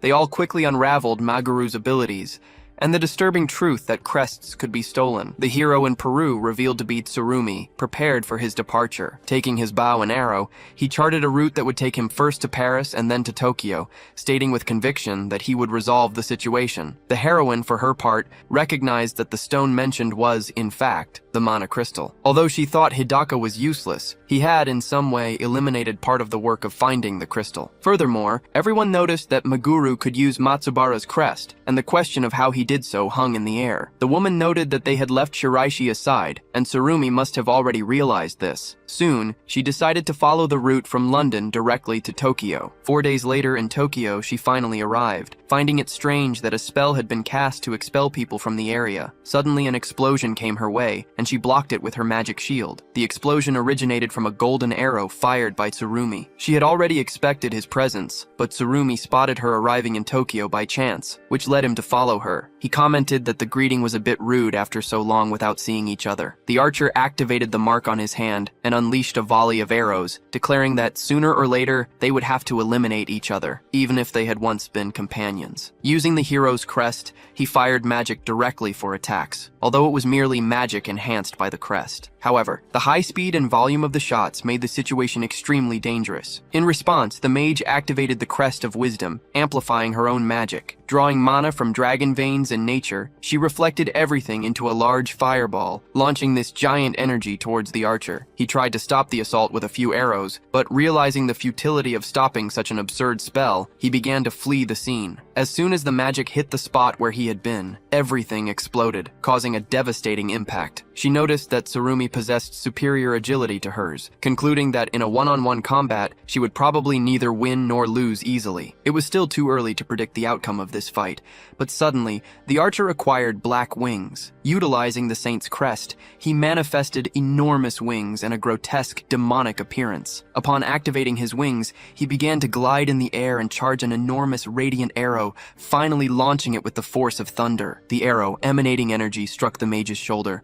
causing her intense pain and filling her with electricity. The archer, satisfied with the impact, preferred to leave the fight for now, flying away. Leaving the mage with deep hatred, she declared that she would never forgive him. Meanwhile, elsewhere, our protagonist, Meguru, was asking who had managed to clear the newly appeared dungeon. Kana noted that the phone call was about the Hidaka and Futaba dungeons. It seemed that Tsurumi and Kawasaki were responsible for clearing these dungeons, and the suspicion was that they were aiming for the inheritance crest. Nozomi added that photos of Meguru wearing the Matsubara crest were already circulating online. In any case, the hero had become even stronger, and they decided they should share what they knew with everyone. Meguru then recalled what had happened on the first floor of the Sky Dungeon in his past life. Back then, he had asked Kawasaki to take things more seriously, but she was reluctant to put in much effort. Her magic was strong, and she believed others should clear the way so she could cast her spells. However, Meguru was only asking her to work more as a team, a request that wasn't burdensome. Instead, she blamed Kana, saying the girl did nothing but stand beside the protagonist and wasn't needed on the team. Izumi, upon hearing this, became very angry with her. While they were discussing Tsurumi, someone knocked on the door quite late at night. Suddenly, Tsurumi himself appeared at Meguru's door, greeting him with, "It's been a long time." Meguru, without hesitation, asked the reason for his appearance, and grabbing his sword, immediately launched an attack, seeing an unexpected chance he didn't want to waste. The girls, meanwhile, thought it might be a fan of Meguru, as he had become quite popular since the live broadcast, even having an unofficial fan club of girls smitten with him. Kana stood up, determined to check who was knocking so late at night, and Nozomi decided to go with her. As they left the room, they found the protagonist fighting the archer. They recognized the former bow and arrow hero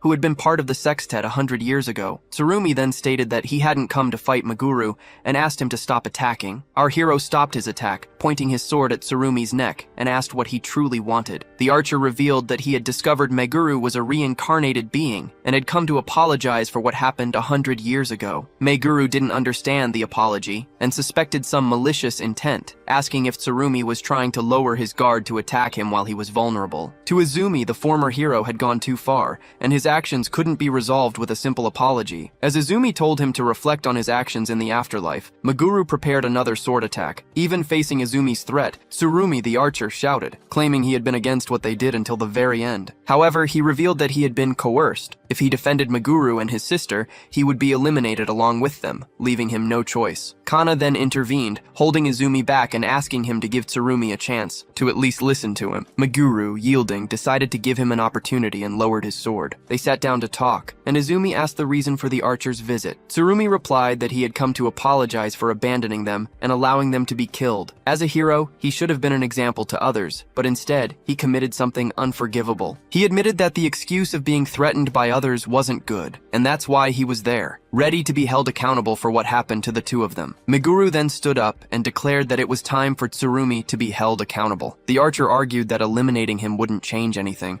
and Izumi agreed, but admitted it would make him feel good. Furthermore, it would remove one more of the threats hanging over Kana, his sister. He pondered that even by eliminating Tsurumi, Kawasaki and Shiraishi would still have other heroes remaining, some even stronger than the archer. For this reason, Tsurumi didn't ask for forgiveness. Instead, he offered to help Izumi in his revenge, promising to reveal everything about the heroes and do whatever was necessary. When everything was over, Izumi could do whatever he wanted with him, free to let him live or not. Izumi Meguru then drew his sword and declared he would eliminate the old hero right then and there. Tsurumi felt fear, but the blade did not strike him. Meguru was merely testing him to see if he was a trustworthy companion. This meant he believed in Tsurumi, even if not entirely, and would accept his proposal. For Tsurumi, this was enough, and he promised to prove his words were not empty by acting honorably. The next day, he was to go with them to the Hunters Association and share the information he possessed. The archer agreed. Later, the girls asked Izumi how much he believed Tsurumi's story. Our hero replied that, at the very least, Tsurumi wanted to defeat the other heroes, and what he would do after that was uncertain. But as long as their interests were aligned, everything would be fine. Nozomi found Meguru surprisingly calm. He explained that Tsurumi was not strong enough to frighten him. Although they had exchanged few blows, Meguru noticed that his own attributes were higher than the archer's. Even if Tsurumi betrayed him, he would be able to defeat him quickly. It was because of this confidence that Izumi Meguru was so calm. Meanwhile, in a rank D dungeon,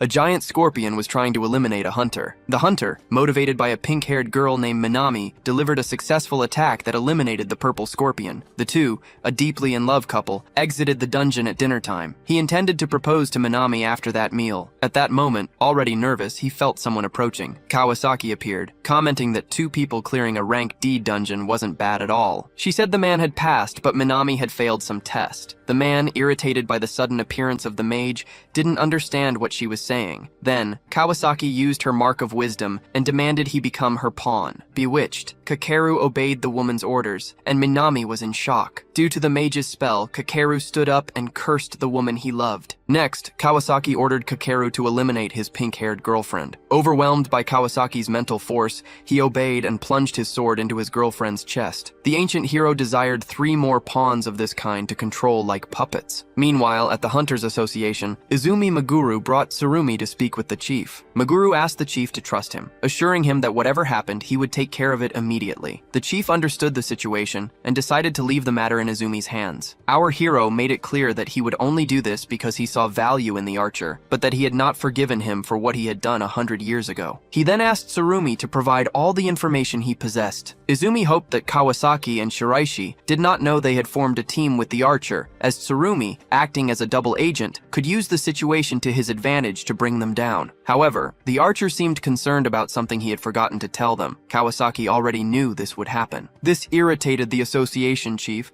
and Tsurumi explained that he had fought against her recently. He wanted to bring Izumi proof that he wasn't lying, but he let her escape. That said, she didn't know that Tsurumi and Meguru were connected. Now it would be 4 against 1 in a fight they could win more easily. Even so, Kana warned that they couldn't let their guard down. The protagonist then asked the association chief to reveal the mage's whereabouts. However, Tsurumi, the archer, promptly informed them that such information would not be necessary. He explained that Kawasaki's magic still permeated her wounds, allowing them to precisely locate the villain. The only pending issue was to define the ideal moment to act, and the idea of going the next day arose. Although some considered this a delay, the protagonist warned that Nozomi was not available today, and it would be impolite to make her cancel her plans with her friends. Tsurumi fully agreed, as Meguru also saw this as the best approach. The archer then detailed Kawasaki's specialty, stating that the more time passed, the more dangerous she became. He revealed that her unique ability was magical hypnosis, capable of controlling people like puppets. Meanwhile, in a rank B dungeon, Nozomi and her friends were engaged in an intense battle against a colossal orc. Using their combined magic, Nozomi, the pink-haired girl, swiftly advanced to the enemy's back. However,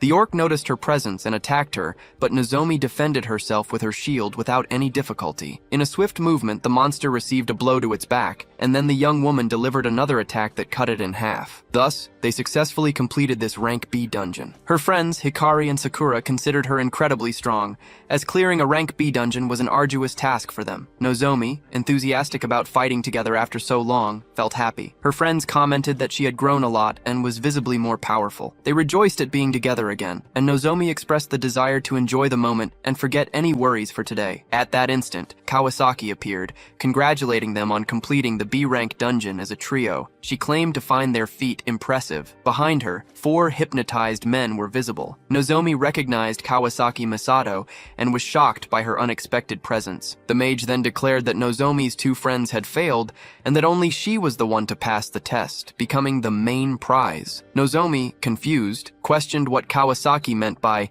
failed and main prize. Kawasaki replied that it meant exactly what she said, and that, with her magic hypnosis, she would add Nozomi to her collection. The trio, understanding the situation, realized that those men were action hunters, now controlled by the villain's magic. Faced with the threat, Nozomi instructed Hikari and Sakura to run immediately, as the 3 of them would have no chance of fighting Kawasaki. They should inform Izumi and Meguru as quickly as possible to get help. Kawasaki, however, declared that the only one she desired was Nozomi, and using her crest, tried to hypnotize her. Nozomi attempted to resist the spell, but the attempt caused her intense pain in her head. She fought with all her mental strength, but within her mind, she began to see visions, her friends accusing her of betrayal and coveting her position. However, Nozomi felt that something was wrong and fought the spell, realizing that it was all a lie. Her friends, in a mental plea, asked her to stay grounded in reality, and the girl managed to overcome the hypnosis magic. Kawasaki, surprised, considered this impossible, as her crest hypnosis had never failed. This confirmed her theory that Nozomi was a main prize. The trio, realizing that this was the perfect moment to attack,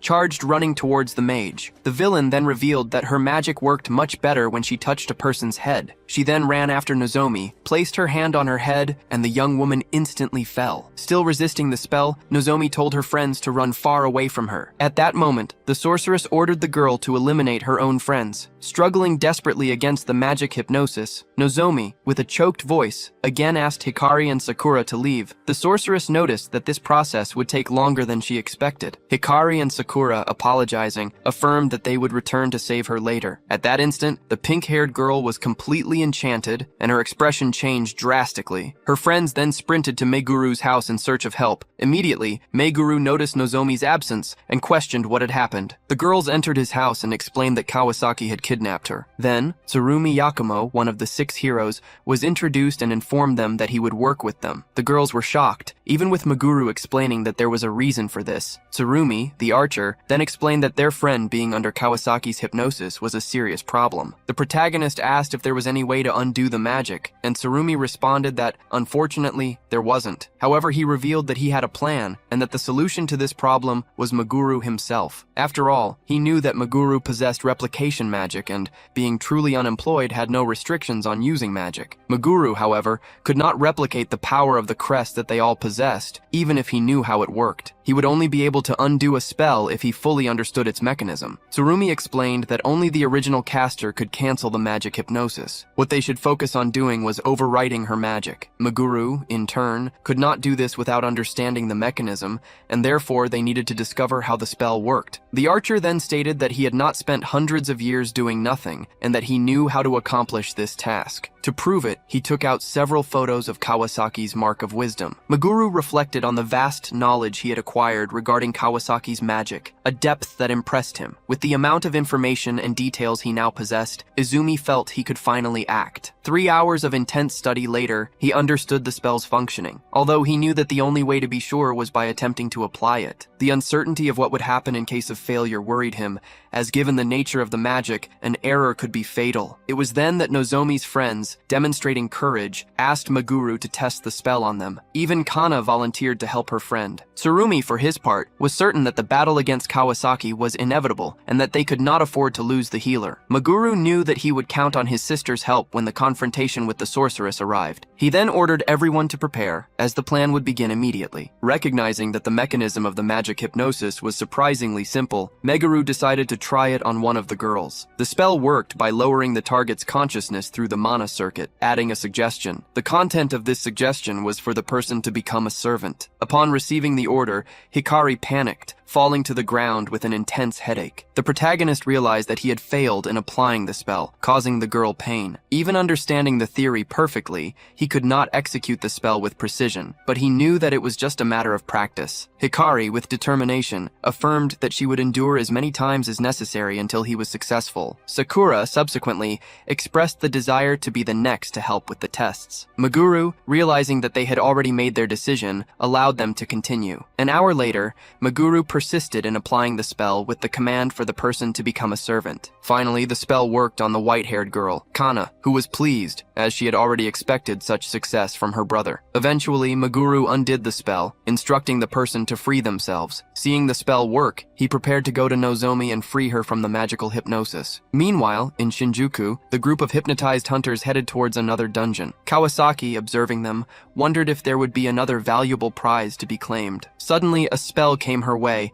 and Nozomi loyally stepped in front to protect her. The spell stopped at the girl's shield, revealing it had been cast by Meguru. Kawasaki smiled, happy that Meguru Akabane had finally appeared. She noticed he was alone, and asked if he was there for revenge. However, that was merely a decoy from Izumi, who had coordinated the plan with the rest of the group. The strategy was to use a clone as a distraction, while he overwrote the magic on Nozomi. Rescuing her was the priority, above any revenge, and Meguru had mastered the technique. He would not fail now. While the girl had her back turned, looking at the clone, he cast the hypnosis spell to reverse the control. The magic hit his friend, but to his surprise, the spell simply vanished. At that instant, Kawasaki discovered that Meguru's real body had been hidden the entire time. Meguru explained to Tsurumi that his magic had vanished even before he could get close to Nozomi. With no time to figure out what had happened, the three, Meguru, Tsurumi, and the archer, grabbed their weapons to fight. Kawasaki noticed the archer's presence and realized he was helping Meguru. However, she stated that the reason he was by Izumi's side was none of her business. The sorceress warned that Meguru was being deceived,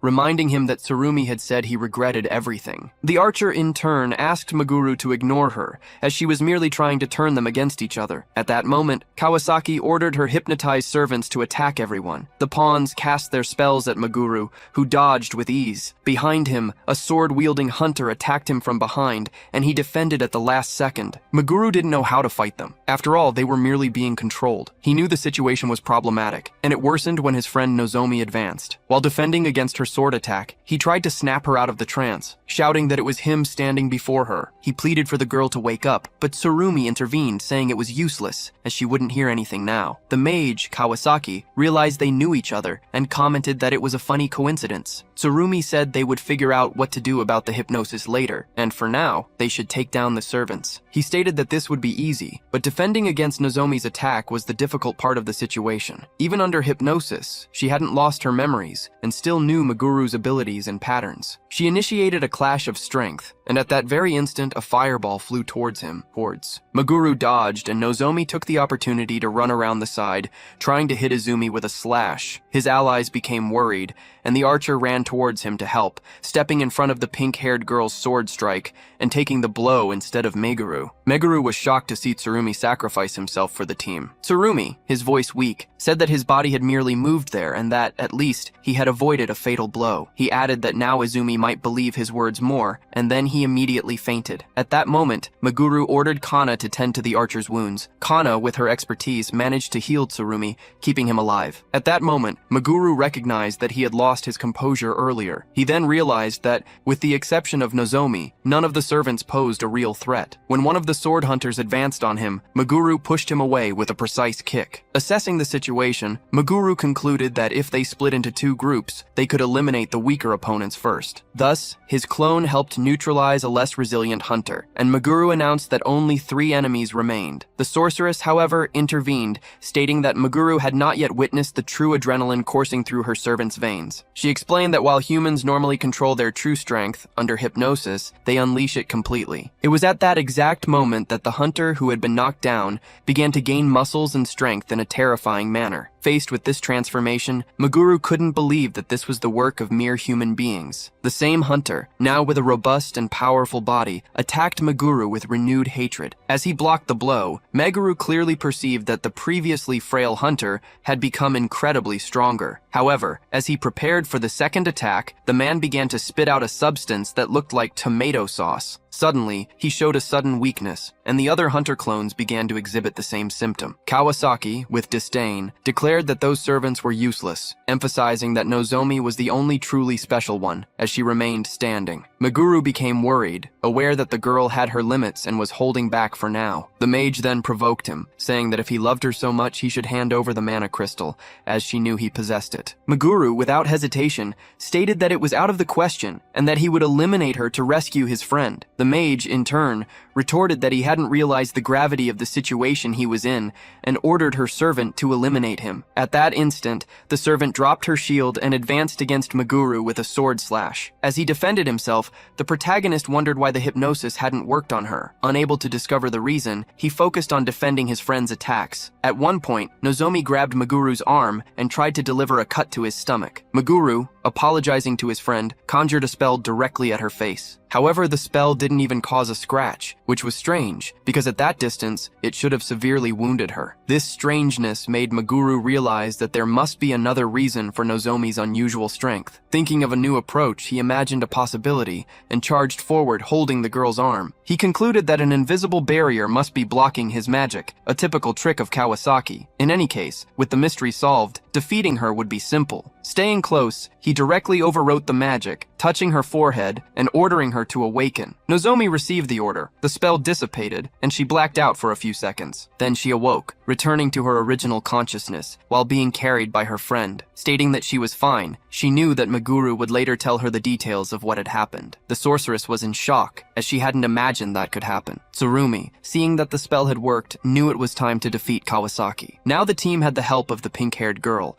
who wielded her sword and shield. However, she collapsed to the ground, dropping her weapons, and her body couldn't move. Meguru explained that it was exhaustion due to the spell, as she had been using strength beyond her limit. She had been forced to move to her body's limit, which could cause serious injuries. Ordering the girl to rest for now, Meguru and Tsurumi decided to resolve the situation. Meguru asked Kana to take care of Nozomi while the two of them fought. Nozomi's friends also helped the girl recover. The mage, having lost all her servants, stopped playing around and took the combat entirely seriously. The archer Tsurumi warned his friend Meguru to be careful of Kawasaki's crest. Flying, the woman utilized the Crest of Wisdom, which allowed her to use magic generated by the environment. Absorbing the magic overflowing from the dragon's veins, she could steal energy from the dungeons. Taking everything for herself, she formed an extremely powerful spell. Launching an overwhelming ball of energy, she declared that she was not the same mage as before. The spell advanced with full force towards the two, but Kana invoked a shield that saved their lives. However, the shield dissipated, and they had to retreat to avoid the spell's damage. Meguru realized that he wasn't managing to land a single attack on the sorceress. Feeling superior, she ordered him to hand over the mana crystal. Meguru, drawing her away from the portal, feigned that this was the wisest choice to make. She said he should have done that from the beginning, but Meguru challenged her, telling her to come and get it, as he wouldn't hand it over. Seeing Meguru's courage, she promised to deliver something worse than death. Launching an extremely fast spell in his direction, Meguru dodged to the side. Her crest, compared to those of Matsubara and Hidaka, was much stronger. As she invoked several spells, Meguru explained that Kawasaki's crest had restrictions according to its power. The main restriction was that if there wasn't a nearby dungeon connected to the dragon's veins, the effect of her magic would be drastically reduced. For that reason, a dungeon portal appeared behind her, and the woman, surprised, exclaimed that it was madness. However, she confirmed that her power only existed because there was a dungeon right behind her. Meguru, dodging Kawasaki's powerful spells, questioned what would happen if the dungeon sustaining her disappeared. That B-rank dungeon would take at least 20 minutes for ordinary Japanese hunters to clear. However, it was at that exact moment that all the hunters controlled by Kawasaki emerged from the portal, complicating the situation. 3 hours earlier, Meguru and Tsurumi had devised a plan to rescue Nozomi. Realizing that the location was disadvantageous for them, Tsurumi explained the functioning of Kawasaki's crest, whose seemingly limitless power was terrifying. However, Meguru knew that without the dungeon, dungeon, Kawasaki would lose her strength. He then asked the chief if there would be hunters capable of clearing a B-rank dungeon in 15 minutes. Shocked, the chief replied that only A-rank hunters could accomplish such a feat and that they would arrive in 30 minutes. Tsurumi, realizing that Meguru planned to intercept Kawasaki's fate, questioned what they would do if she tried to escape. Meguru, however, was certain that if they attacked simultaneously with the dungeon's disappearance, everything would work out. Even if they didn't defeat her, they would be able to bring their friend back. Thus, they decided to proceed with the plan. In the present, the hunters arrived 5 minutes late, but still managed to clear the dungeon within the required time. Meguru then pointed his sword at the sorceress, declaring that without her crest, she should feel fear. In shock, Kawasaki began obsessively and compulsively wondering what to do, until she decided to cast a desperate spell. The weak attack was easily cut in half by Meguru's sword. The woman fell to the ground, powerless, and he asked if her desperate blows had finally come to an end. Terrified, the sorceress expressed hope that he wouldn't hold a grudge for what had happened 100 years ago. The reincarnated one, without responding, approached her ominously, sword in hand. The woman begged him to wait, arguing that if Tsurumi had been forgiven, she should be too. Meguru, ignoring her, eliminated her by thrusting his sword into her back. With her elimination, Meguru's revenge was complete, and Kawasaki became the 4th hero to be struck down. Nozomi's friends, relieved, thanked Meguru for not losing their best friend. Izumi then clarified that part of the reason Nozomi was saved was due to their actions, but Meguru intervened, stating that he wasn't acting because of them, but because Nozomi was important to him. He had sought her out on his own, driven by the desire to save her. Nozomi's friends, in turn, acknowledged that they wouldn't have achieved anything alone, and thanked him again, mentioning that Nozomi was very happy that Meguru had said she was important to him. The girl herself, embarrassed, felt extremely happy with his words. Tsurumi then asked Meguru if he could continue to help him with his revenge, as the only remaining heroes for it to be completed were himself and Shiraishi. Meguru replied that if Tsurumi was willing to offer his strength, he would obviously accept. After the archer had sacrificed himself for him, Meguru realized he had judged the man wrongly. However, he still hadn't fully forgiven him for his past, and admitted that after eliminating Shiraishi, he didn't know what he would do regarding Tsurumi's fate. Meguru confessed that he was saying all this out of convenience, but Tsurumi was already happy not to have been rejected, asking Meguru to inform him as soon as he discovered Shiraishi's whereabouts. After this event, Meguru, Kana, and Izumi headed home. Kana, concerned, asked Nozomi to stay with them. The girl, embarrassed, hesitated, but Kana insisted, explaining that she was exhausted and they wouldn't abandon her. Meguru reinforced this, saying it wouldn't be a problem to have one more person in the house and also invited her to stay. Even after hearing all this, the pink-haired girl still felt awkward there. Izumi, noticing the situation, intervened, saying that although they might seem intrusive, Nozomi was very injured, and it would be better for her to stay close to Kana to be healed. Kana herself, Meguru's sister, commented that it was a miracle Nozomi was still moving. Gently, Meguru and Kana asked Nozomi to rest properly. Meanwhile, in Shinjuku, Shiraishi headed to the location where Hidaka and Futaba had been eliminated, determined to find the responsible hunter and seize the mana crystal. In a dark monologue, he pondered that there were things in the world that couldn't be obtained with money or power: status, honor, love. For him, true values resided in knowledge, and he would become the holder of all power and knowledge, a true deity. A child who was observing him asked if he was all right. The former hero, enchanted by the adorable child, revealed a malicious gaze. Noticing that no one was around, he said he would be happy to find someone as special as her. He then invited her to play, and the child innocently invited him to her home. Shiraishi promised not to hurt her, but immediately afterward, the former hero eliminated the child. Observing the heart, which he considered the secret of human life and the truth of the world, Shiraishi smeared himself with the person's vital fluid, feeling it still wasn't enough. The next day, Kana completely healed her friend. When the protagonist realized that Nozomi was fully recovered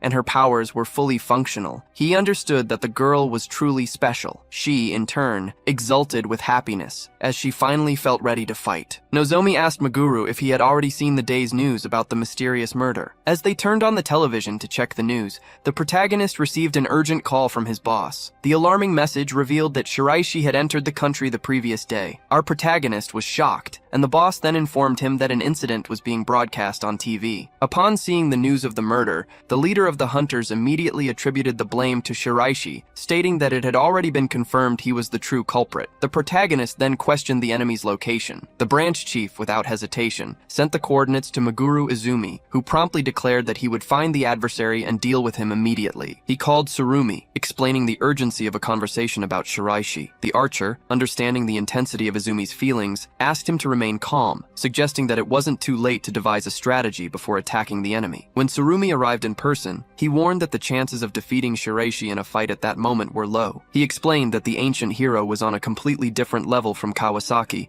and the other adversaries they had faced. The archer asked if Meguru remembered Shiraishi from 100 years ago. A memory of Meguru Akabane from the past, on the first floor of the Sky Dungeon, surfaced. In it, the hero appeared fascinated by having found the Philosopher's Stone, displaying the same psychopathic gaze. Matsubara, on that occasion, warned that the dungeon had been founded by the country, advising the ancient hero not to seize the treasures. However, Shiraishi, with disdain, considered it a treasure hunt and questioned if his actions bothered anyone. Even Futaba found his hobby quite strange. Tsurumi revealed that they only realized Shiraishi's hobby included human beings after Meguru's death. He asked if the protagonist wanted to hear what the ancient hero did to people, but Izumi refused, questioning why Shiraishi was so strong. The archer explained that the enemy's strength lay in his indifference to life, including his own, which made him extremely dangerous, as he fought without a safety margin, caring about nothing. Furthermore, Shiraishi possessed the knight's crest, which strengthened him even further, granting him 2 sacred swords, Excalibur, which drew out 100% of his potential, and Ascalon, which prevented his body from collapsing. Tsurumi concluded that Shiraishi had no weakness except his defense, and stated that Meguru would lose in his current state. Our hero, understanding Shiraishi's immense strength, began to think of a strategy when he received another call. Realizing it was the Hunter Branch chief again, he heard the desperate man plead for calm, as something terrible had happened. The Hunter Association had been taken down, and he was being held hostage by the villain. Shiraishi Hokuto, taking the cell phone from the chief's hand, introduced himself, and, knowing that the protagonist had the mana crystal, ordered him to bring it to the association immediately. He stated that he would be waiting on the rooftop, having subdued all the hunters in the building. Izumi became desperate, and the enemy issued an ultimatum. If he didn't bring the crystal within 15 minutes, all the hostages would be eliminated. Apologizing to the archer,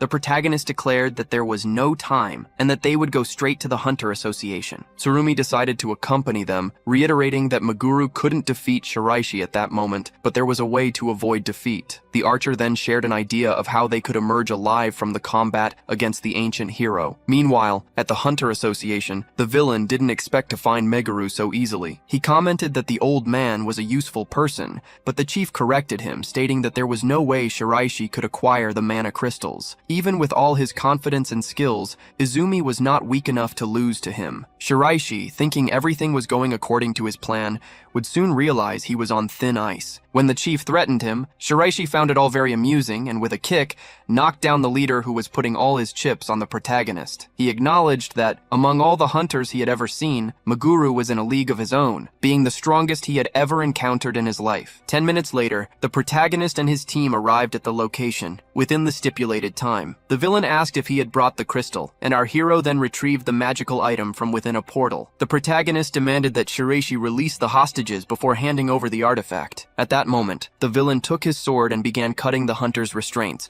who quickly fled the scene. His chief was freed and questioned if Meguru Izumi would truly hand over the crystal. The reincarnated one replied that he would not do so, and asked him to trust the rest to the team. Shiraishi, impatient, urged him to hand over the crystal, but the protagonist called him an idiot, creating several magical portals above the enemy's head and revealing that, obviously, they wouldn't have arrived there without a plan, knowing exactly where he was. Meguru Izumi, explaining that spells could be prepared in advance, unleashed a barrage of elemental magic over the head of his old adversary, Shiraishi. Shiraishi, in turn, brandished his sword, declaring that he would never be caught in such an obvious trap. Determined to teach a lesson to what he considered an ignorant hero, Shiraishi asserted that offense was always the best defense. With both swords in hand, he began to destroy Izumi's spells, neutralizing each attack, and then taunted, asking if that was all Meguru had to offer. In response, Meguru delivered a sword slash, but Shiraishi deftly dodged it. After the failed attack, the hero attempted a downward strike. Thus began an intense sword duel, where both attacked and defended with equal mastery. His enemy's skill far surpassed what Meguru had expected. Faced with this,